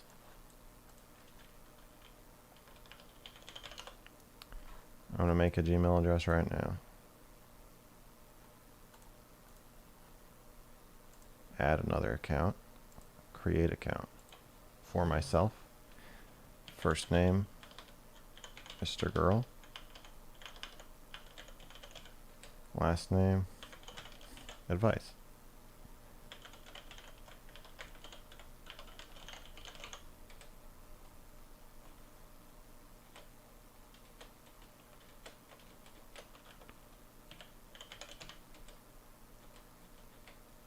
Password. Not going to suggest me one?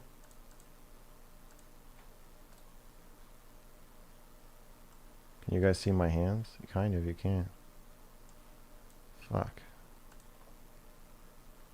I gotta, okay, hang on, hold on.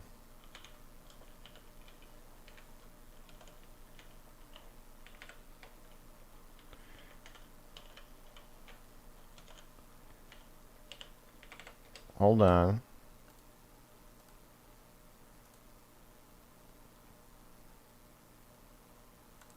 Birthday.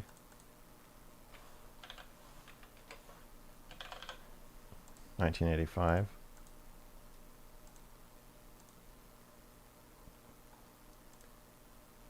Okay, the Gmail address is mrgirl@adviceandconfessions@gmail.com.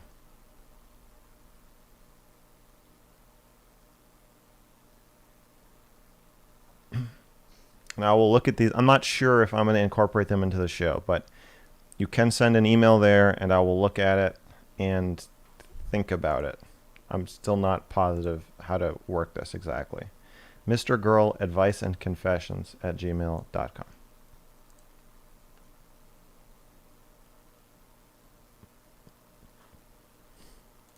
Yeah, we need mods here. All my mods are on Twitch.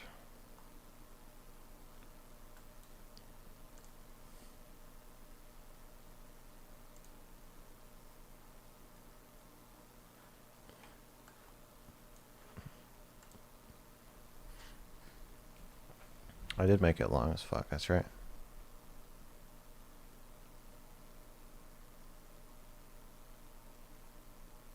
Oh, you know the length of the password? Yeah, that's true.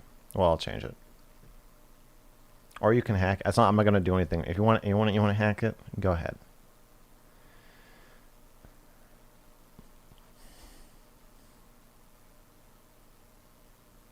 Dario.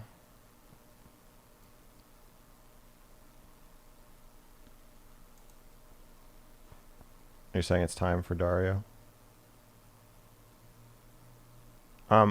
Let's do one more and then then Dario. One more and then Dario. Unless we so just put whoever's next. One person or Dario.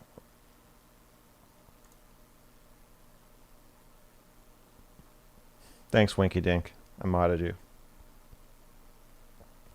Mr. Girl is banned from Twitch. Baron bad.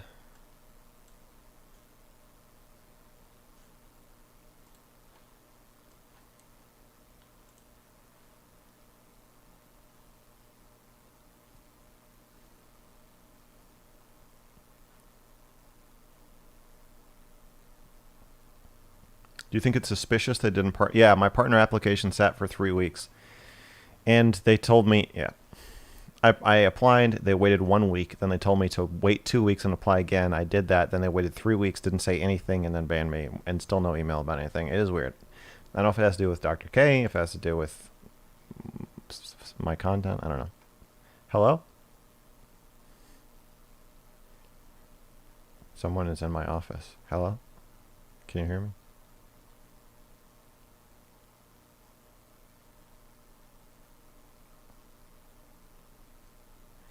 Hello?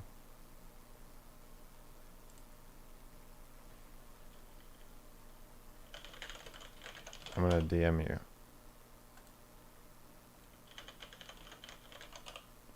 It is time to talk.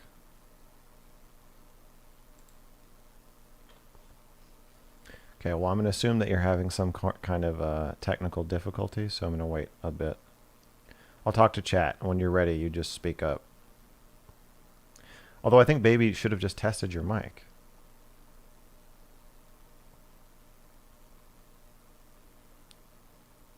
I don't understand.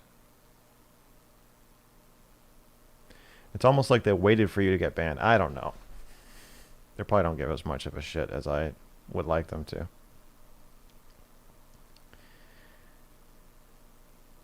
Twitch are like petty and vindictive parents who care more about optics than anything. Yeah. I don't know. It's humiliating. My Twitch chat was awful. Why?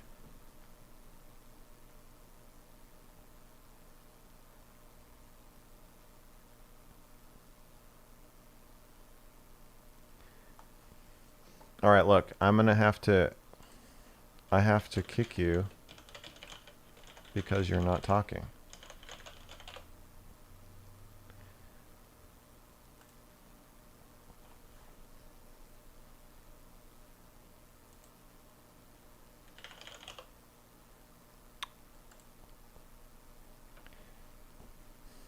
What kind of keyboard is this? This is the Blackmagic Design DaVinci Resolve Editor keyboard.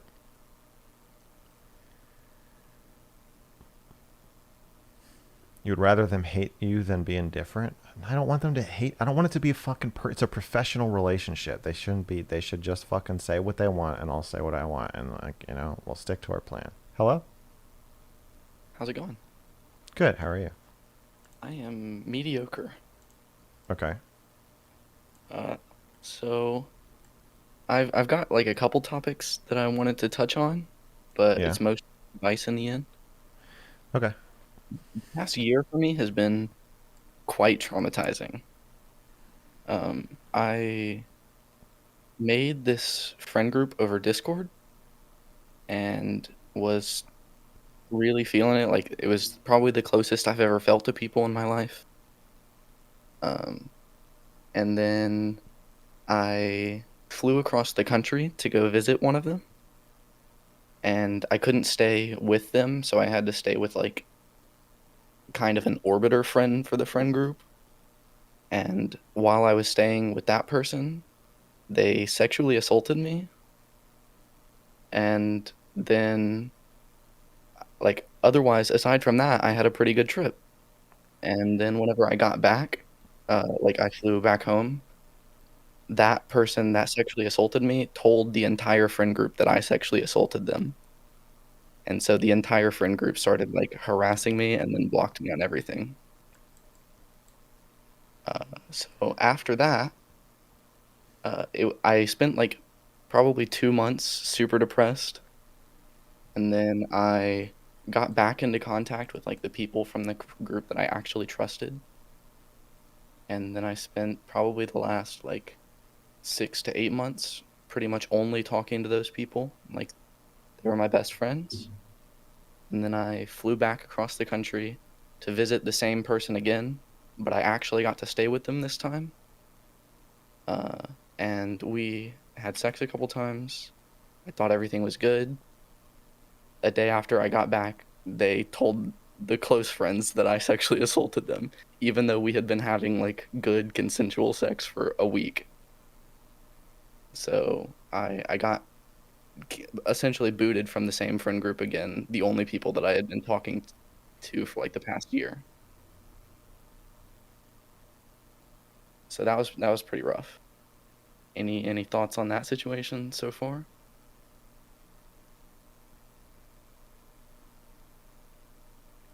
Why do you think that's happening? I have no idea. I think that all of the people in that group are pretty mentally unwell, including myself, or, like, just have had pretty bad experiences throughout our life. All of us considered ourselves non-binary, which I know you have some thoughts on. And so it's been like 2 months since that happened now, and I've kind of just been, like, wallowing in despair. The one thing that I wanted to kind of talk to you about is that whenever people criticize me throughout my whole life, like growing up and stuff, I always kind of had problems with bullying. Whenever people, like, levy criticisms at me, I can't stop myself from, like, falling into believing them. And so even though I knew that I didn't do anything to either of these people, the fact that both of them would go out of their way to, like, accuse me of such awful things has really fucked with my mental state. Because it's like I will think about the situation and try and, like, analyze it and tell myself, okay, this is what happened, especially in the first one where I was literally victimized. But then there's some part of my head that, like, still tries to validate what they said, because I've, like, tried to be so supportive to people who have expressed their experiences with sexual assault in the past. And so one of the things that I wanted to ask is, like, how do I listen to myself instead of what other people say about me?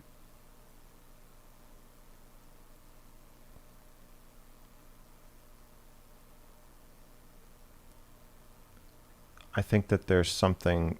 I think you need to care about what other people think of you. I don't think that if they're your friend, I don't think there's a way to have a functional friendship and not care what they say or think about you. I think you have to listen to what people say about you. Yeah, it's not that I want to, like, completely disregard what other people say about me, because I did care about their opinions very much. I'm a very, like, open person and Wait, can I very ask you trusting. something? Yeah, go ahead. Are they saying something happened that you are saying did not happen at all? Like you have no idea what they're talking about specifically? Here, Or are they or are you in agreement about what happened, but they are defining what happened differently and they're defining it as assault and you are not? I'm gonna give some more detail because it'll clarify. It's kind of both of those. The first time that happened was March of last year. I told you that I was staying with like the outsider friend kind of, and Yeah. we were sleeping in the same bed. That's not really a problem for me. Like I'm like a normally physically affectionate person, but I was not attracted to this person or wanted to do anything with them in any way. Um, and so we went to sleep, and then I woke up in the middle of the night to them dry humping me, like really like grinding on me, like really strangely, Okay. and it just made me very uncomfortable. And so I like told them to stop, and they stopped for a minute, and then they went back to it, and then I kind of just like dissociated, I guess, because over the next 10 minutes, like somehow they ended up like giving me head, which I didn't want, and I didn't know how to like get out of that situation considering I was staying there and had to for the next like week. So I kind of like let it happen in a way, and I thought that I could just forget that it happened and move on. But then whenever I got back, they told the friend group that I had like done stuff to them, which I did not. I did not Okay. like touch them or So make any moves at all. so they're saying something happened that you are saying that didn't happen. You have no memory of it happening. You don't know what they're talking about. Yes. So Okay. that And the same is the true. second situation is different. Okay. So So the second time, situation, the person is defining what happened as sexual assault, and you agree about what happened, but you don't agree with the definition. so the second time we had been like hooking up consistently for like a couple of days, and it was all good. And then we had this really rough conversation because they decided to go visit somebody that they had accused of raping them in the past. They decided to go talk to that person, and that made me wildly uncomfortable.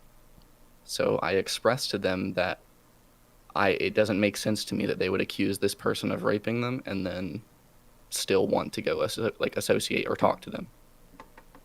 And it essentially it blew up into a big fight. I guess they thought that I was like guilting or shaming them somehow, which I wasn't trying to do. I was just expressing like that it made me uncomfortable that they would still go talk to this person.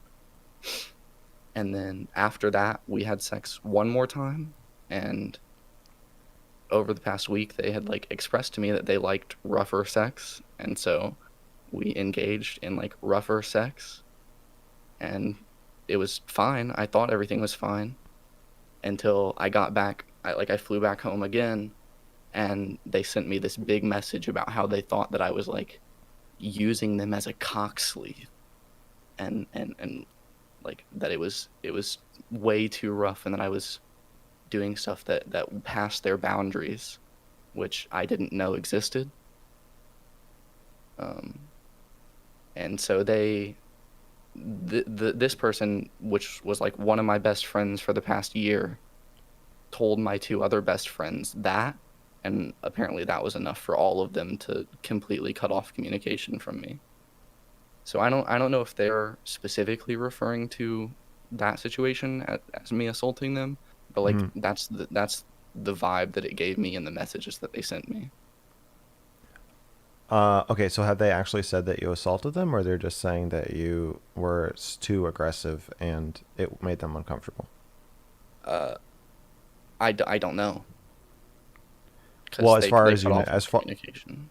as far as you know, the only communication you've gotten is that they think that you were too aggressive and they don't. They didn't like it. Yeah, but I get the feeling that they told the other people that I had assaulted them, because Okay, I but don't if your I question don't is, see why the other people would have cut me off as well if that wasn't the case. but your question is, how do you listen to yourself over other people? But if you're Yeah. saying that you haven't even heard the person say that you assaulted them, then that is also yourself. Yeah. I mean, you're saying you think that they said that, but you don't.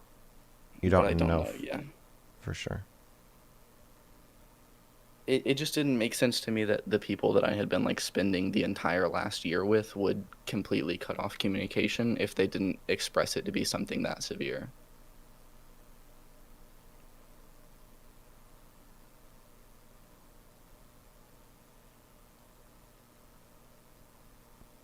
And you're saying that this is making you feel bad about yourself, not just because you feel rejected, but think that they're right on some level. No, not at all. I don't believe that I did anything to hurt them in any way. Like I for the past 2 months I have been kind of torturing myself every day, like replaying the scenarios in my head, wondering what I could have done different, or like if I could have prevented this situation somehow. And I keep coming to the conclusion that maybe this person would have done this to me at some point anyways. But then it's like all of that progress and like the confirmation that I give myself gets wiped away, and then the next day I repeat the same situation. Okay, if you're saying that they're not affecting your view of yourself, then what are progress about what? What are you So trying to I'll progress away from? I will like go back and read the messages that they sent to me, and I will like I'll sit there for like hours beating myself up about it until I go back and read the messages, and then I'm like, this makes no fucking sense. What the hell? Why did this happen? And then like I will like I'll take my own side at that point, and then within the course of like the next day, I'll start going back into thinking that like, oh, maybe I'm just a terrible person. Maybe, like, yeah. Okay, so it is having some effect on your view of yourself. Yes, very much.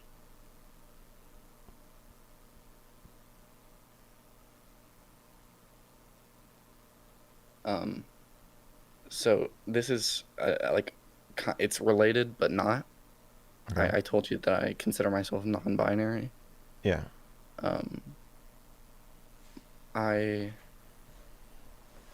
can't tell if the reason that I've thought about transitioning, and I keep like bouncing back and forth on whether or not I want to, and by transitioning I mean like taking estrogen. Mhm. I can't tell if I'm trying to like run away of what my conception of a man is, or if I genuinely like do want that, because it seems like I keep meeting people who are like extreme misanthropists, I guess. Yeah. And then like I've never felt like strongly about being a man, but I've always thought that if I could like press a button and become a woman, I would. Okay. What if there is some part of you that does want to use a woman as a cock sleeve? Valid. For sure. And upon feeling that you've been given permission to be that man Mm-hmm. in the moment, that is a very male, I would say, urge or behavior. Mm-hmm. So when you feel you've been given permission to do that, you do it, and then you're met with horror. At the idea, yeah. At the idea that that's part of being a man, or that that's part of you as a man. Mm-hmm. But in circles of, especially like people who spend a lot of time online and who identify as non-binary, that sort of aggressive, almost misogynistic sexuality is seen as pretty horrific. Yeah. Okay, but what if by concealing that and having it be this like pent up thing that you don't get to do or be gets you in sexual situations with people who really are horrified by it? And like, if what you need is a sex partner who wants you to use them as a cock sleeve, they're probably not going to be the kind of person who identifies as non-binary, consents to something, and then DMs everybody about how horrible your sexuality is after.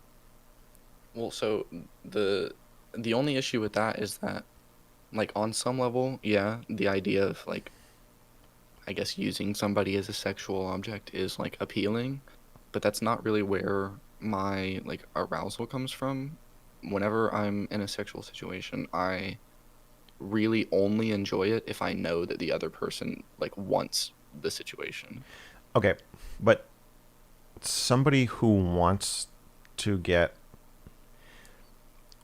be treated as so female as to just be railed by a man being masculine and sort of like aggressively almost rapey as a man.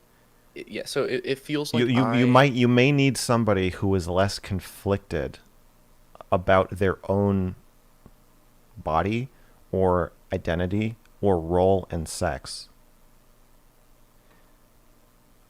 What I'm saying is, it may be that your discomfort with wanting to do this thing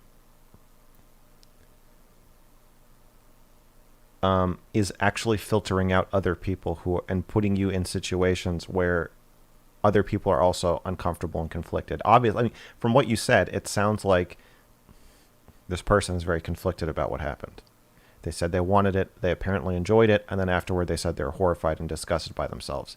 You said you wanted it, you enjoyed it, and now because of their messages, but also probably because of your own internal conflict, if you're telling me you're thinking of transitioning, and that maybe part of your reason to transition is to escape masculinity and misandry, that you are also conflicted about it.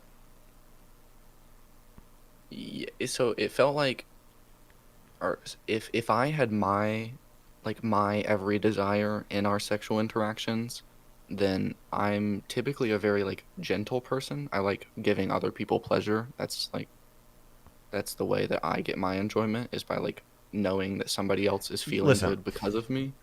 And I don't think you can convince me this thing is not inside you. What do you mean by this thing?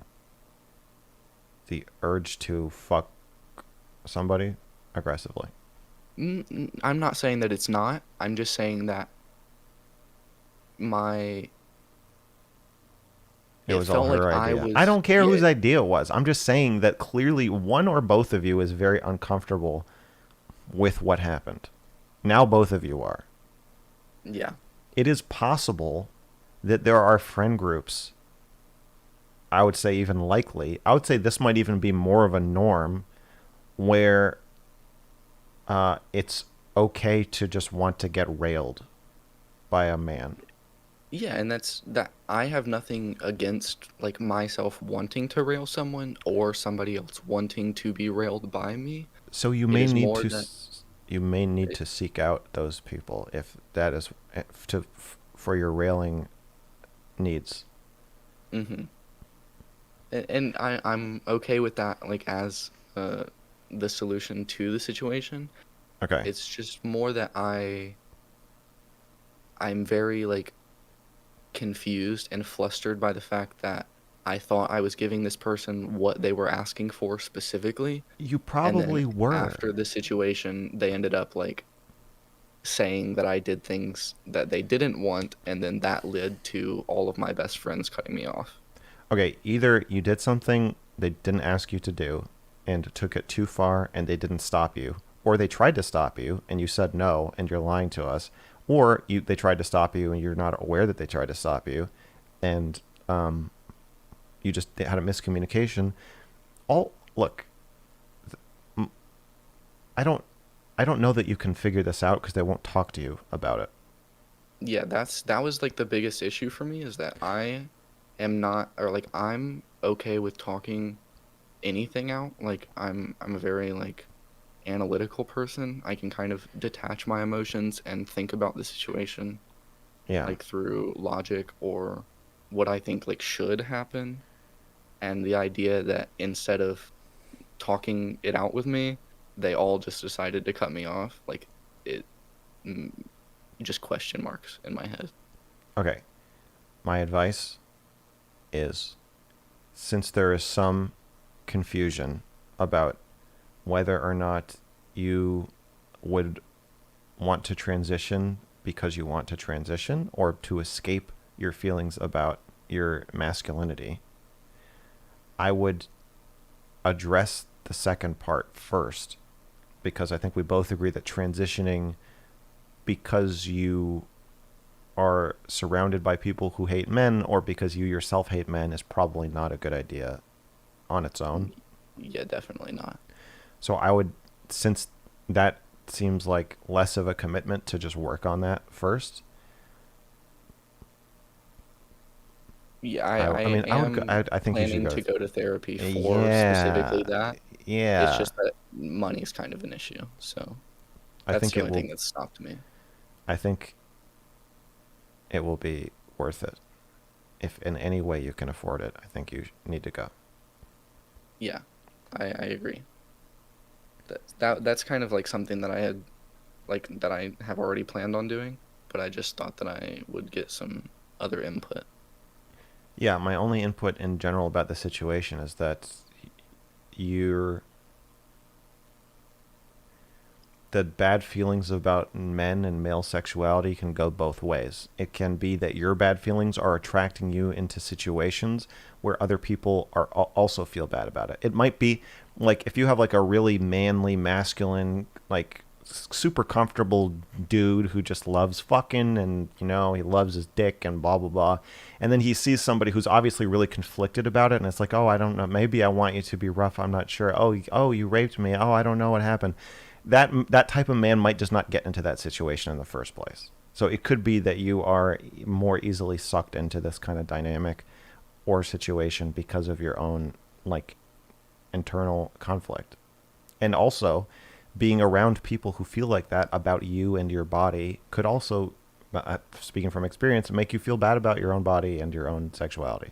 So you want to hear like the funny part to that is that as like somebody who has a male body, I'm bisexual. I think that I'm the hottest male person that I've ever seen. I feel incredibly attractive as a male. I'm very tall, very lean. I think that I'm hot. It's just that I don't know if this is how I picture, like how I want myself to be. So I'm very comfortable with the body that I have. It's just more of like, if I could be something else and I want to be that more than what I currently am, is that the decision? Is that the path that I should follow?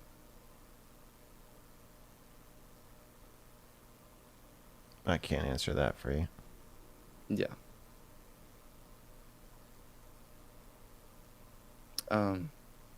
Slightly unrelated. Yeah. But also related. I have spent most of the last year just absolutely high as fuck on weed. And in the past, so like, obviously that comes with the situation, or like the stereotype for that is that like you kind of get comfortable and you stop progressing or like moving on or acting on the things that you want to.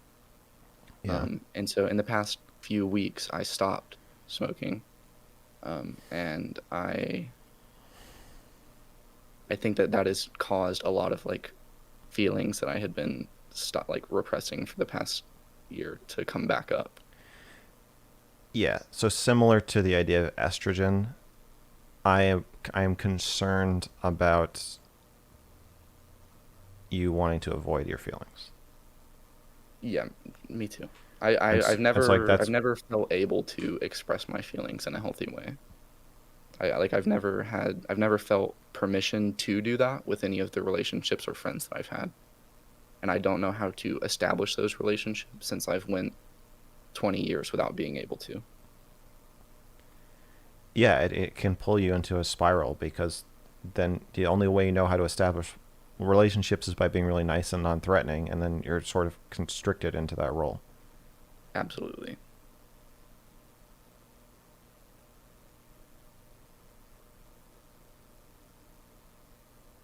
So therapy is what's great about therapy is you can start out, and like I was talking about this earlier with somebody, you can start out really nice and establish the relationship in whatever role you want. Realize that actually you need to be much more aggressive and assertive, and their job is to adapt to it. Whereas friends have a much harder time, and like lovers have a much harder time with that kind of switch once things are set up. Yeah. I have a problem with like hurting other people's feelings, or like I don't like causing harm to others. And so Yeah. even if I'm in a situation where I feel like I can do something that would spare somebody else harm at the cost of like something to me, then most of the time I will do that. And I don't know how to stop doing that.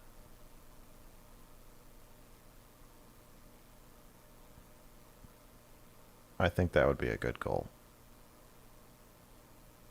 Definitely.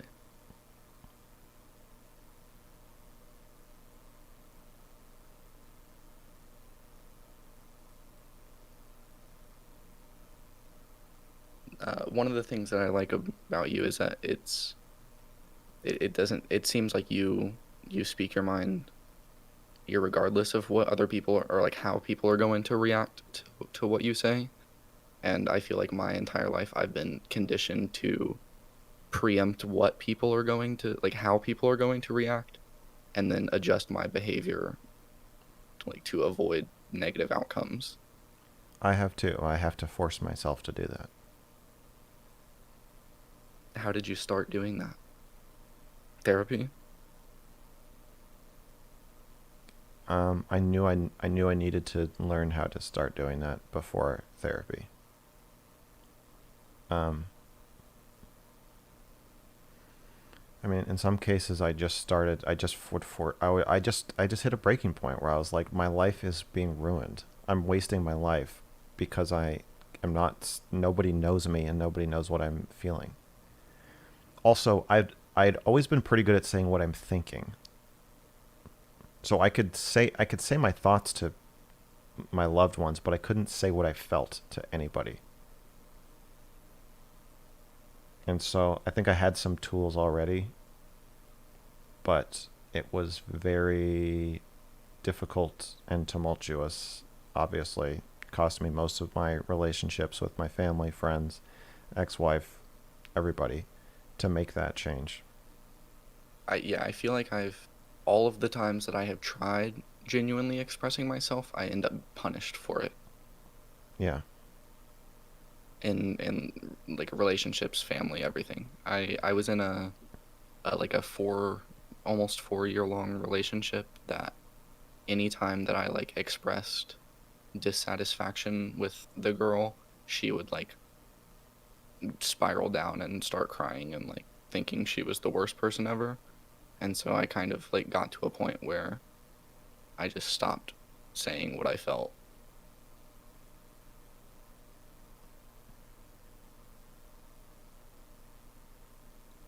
Yeah, it's really hard to stop crushing yourself for other people. because they're gonna react. They're gonna react like you are crushing, raping, killing, hurting, harming them. Even if all you're doing is talking about your feelings. Yeah. I think that was a huge step in my life, was ending that relationship. That was about like a year and a half ago. And I had just reached a breaking point where I was like, I am not the person who I am on the outside and the person who I am in my head are completely different. So I had to end that situation and then continue living with them for a couple months after that. And now I've been living with my mom for the past year, and I'm done with this situation too. Be careful about wanting to use either weed or estrogen as like a water to pour on the fire of like the masculine part of who you are. If that's why you want to do it, to make yourself more palatable to other people. Just be careful with that. Mhm. Okay, I think that's all. Therapy. Thank you. Have a You're great rest of welcome. your night. You too.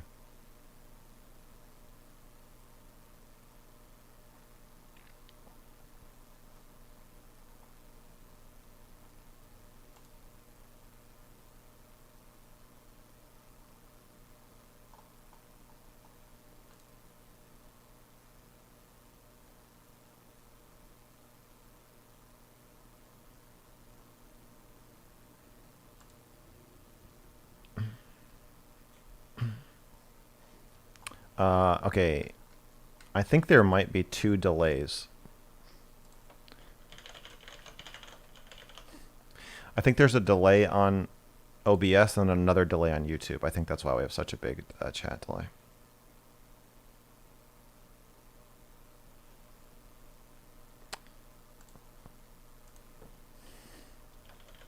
Okay. Here's the deal. I have to sex dolls. So I tweeted at Real Doll. They responded. Oh, no more Dario. Okay. Dario went to bed. Got it. Oh yeah, it's late over there. Okay. So I'm going to talk to you guys for a bit, and then I have to go talk to, I think, one of the owners of Real Doll, which is this, they make sex dolls. I want to review a Real Doll, so I tweeted them and I said, can I have a review copy of one of your dolls? I would like to make a review. I don't do any sponsorships, but I am asking for a review copy. So I'm telling him no conditions, no terms. I can't promise anything about what the review will be like or what I will say or do. Just give me the doll. Give me the doll. Any doll you want. I want a female doll. Other than that, it's up to you. And yeah, so we're going to discuss that now. And are you hypersexual? I don't. Well, that's one of the things we're going to find out. Because if you have a sex doll, in your house, you're going to find out if you're hypersexual, right? So that's one of the things I want to explore. One of the things I want to explore. What does having a sex doll in my house tell me about me? What does it tell me about Shaylin? You know? What's her relationship with the doll like? I have all these questions, and there's only one way to answer them.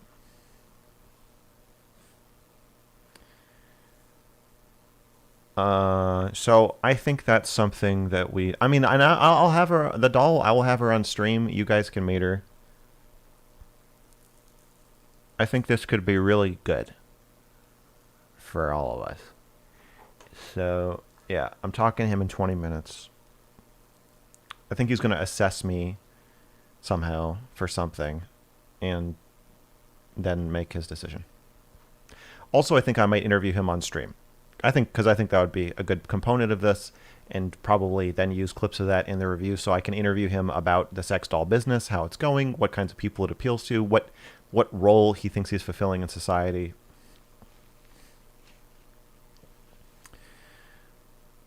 Yeah, I think it's going to be good. I haven't... Keep it on the couch. We don't have a couch. We sit in office chairs when we play Smash.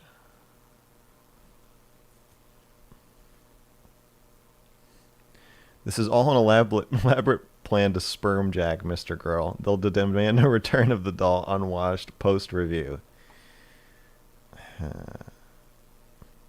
Imagine the post, not clarity. See, I don't know. Right, that's part of the review. I got to write that down. Is the post not clarity after you fuck a lifeless bathtub heated doll different? How is it compared to the clarity when you're alone? Somebody else. What's the story?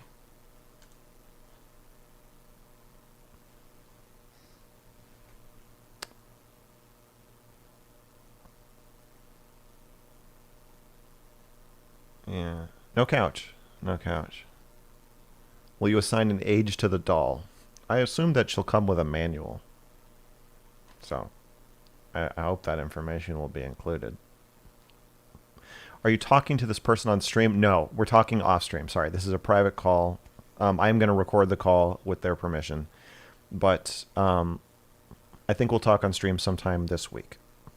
I'm also in touch with somebody who, a U.S. government employee, who has offered to speak anonymously about, and I'm going to have to verify their identity, but they'd be anonymous on stream, about Ukraine and Russia this week as a sort of counterpoint to our last interview about that. And I think I had one other, potentially talking to Augie this week. I just offered to talk to Bo Blacks. Yeah. And I'll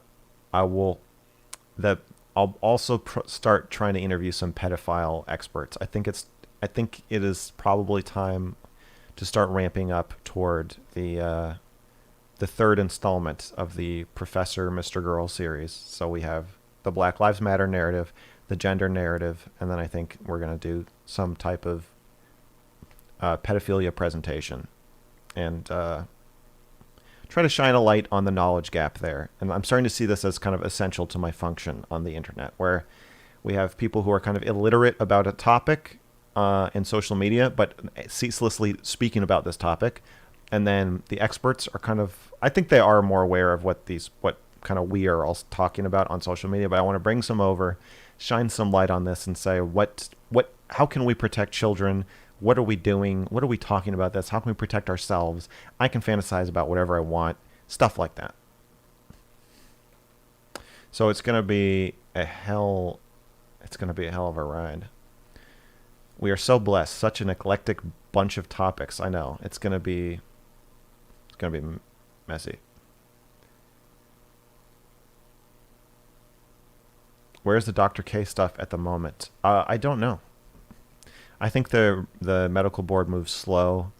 I've been in touch with a few journalists. They say they're looking at it. I haven't had anybody officially pick up the story. So I will continue to try to get things moving on the professional side. But for right now, I think in social media world, it's going to be a lull for a while. And I'll report when I have something to report, when something happens. Uninformed people giving their opinion is literally 99% of content creators. Yeah, I mean, most content creators can give their opinions in a subjective way or kind of give commentary. Like, it's interesting to hear uninformed people who are still interesting or generally smart talk about topics they're not necessarily experts in, especially if they're doing interviews or reading sources. That's fine. My problem is that people are very confident about their very wrong opinions about pedophilia and say things that literally make no fucking sense at all. It turns people's brains to mush. And I feel like you need my help.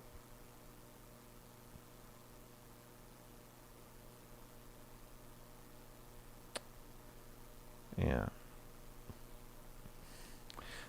Oh yeah, if anybody has an idea of how to fix this buzzing in my mic, shoot me a DM. Do I need a new cable? Do I need to plug it? Do I need to run an extension cord from another part of the house to plug my camera in? I don't understand what's happening. Maybe I need to just charge the battery and then go off the camera battery when I'm streaming. I don't know.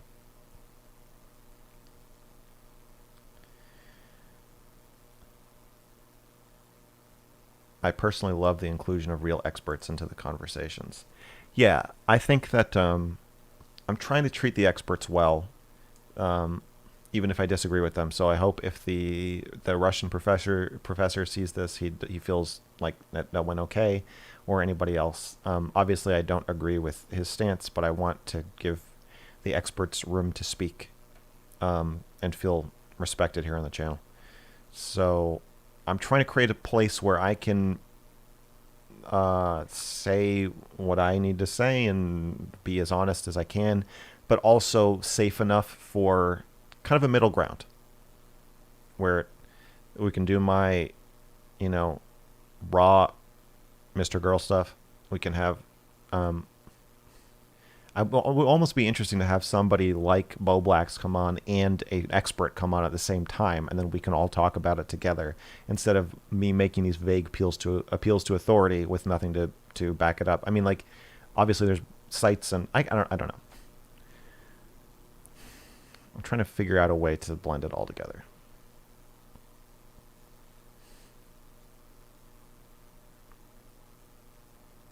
Are you a full-time creator? Yes. As of now. Well, yeah, I just lost about half my income. But I'm still trucking.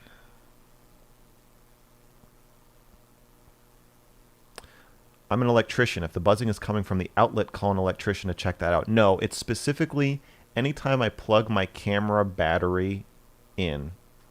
So it's powering my camera and charging at the same time. Oh, you know what? I should just not do that. That might be the problem in itself.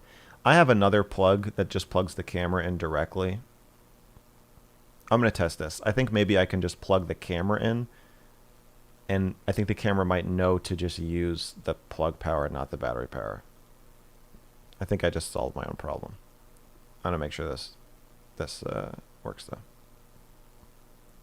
Email check.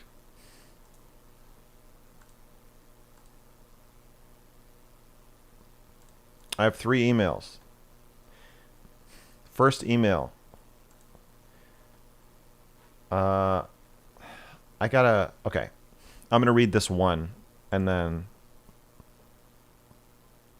the other 2 we're going to read. This is the 3rd one received, but it's going to be the one we read because I just saw this person say email check in the chat.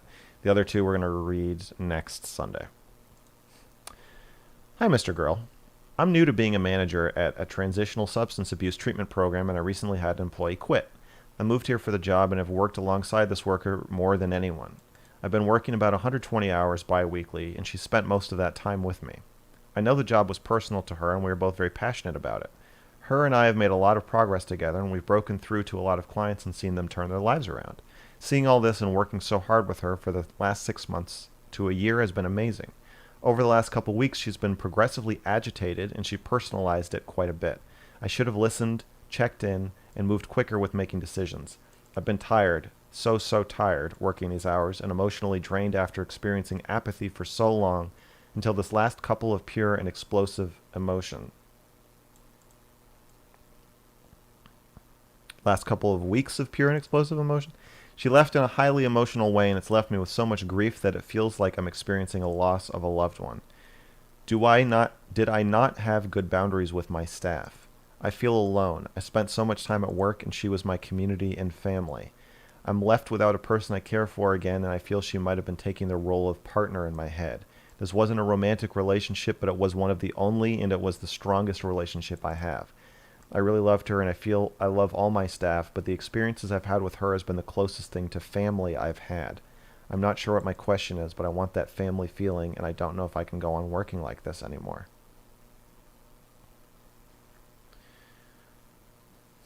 My view is that you've got a couple issues here. One is that you don't have a family outside of... Okay, well, so the answer to your question is, boundaries are usually there to protect your staff, but some of them might be there to protect you too.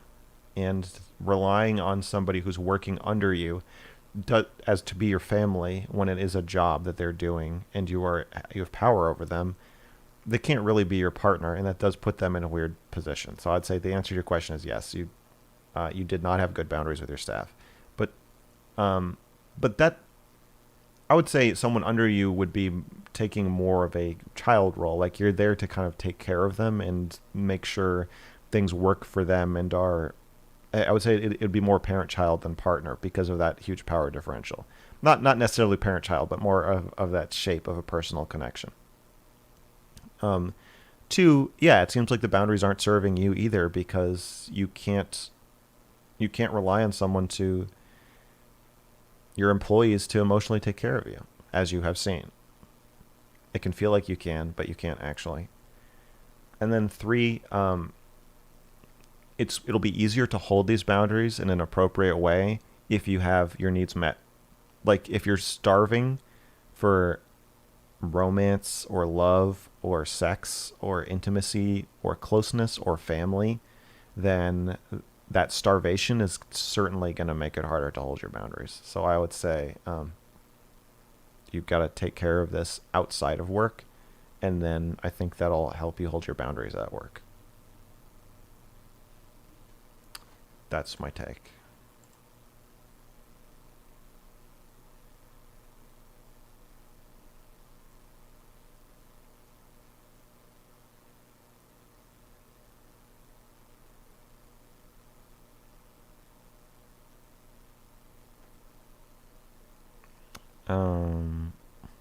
Why did I get banned? I think the POCD interview.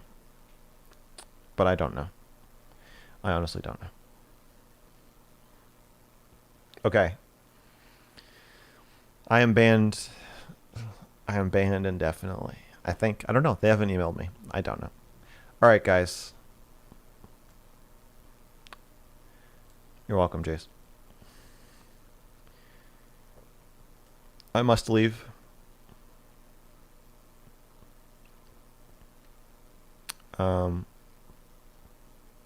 I'm not sure when my next stream will be. Probably in 2 or 3 days. Maybe sooner. I don't know. I will tweet it out and put it on my streaming schedule when I know. Thank you for watching. Go watch Stardust on Twitch.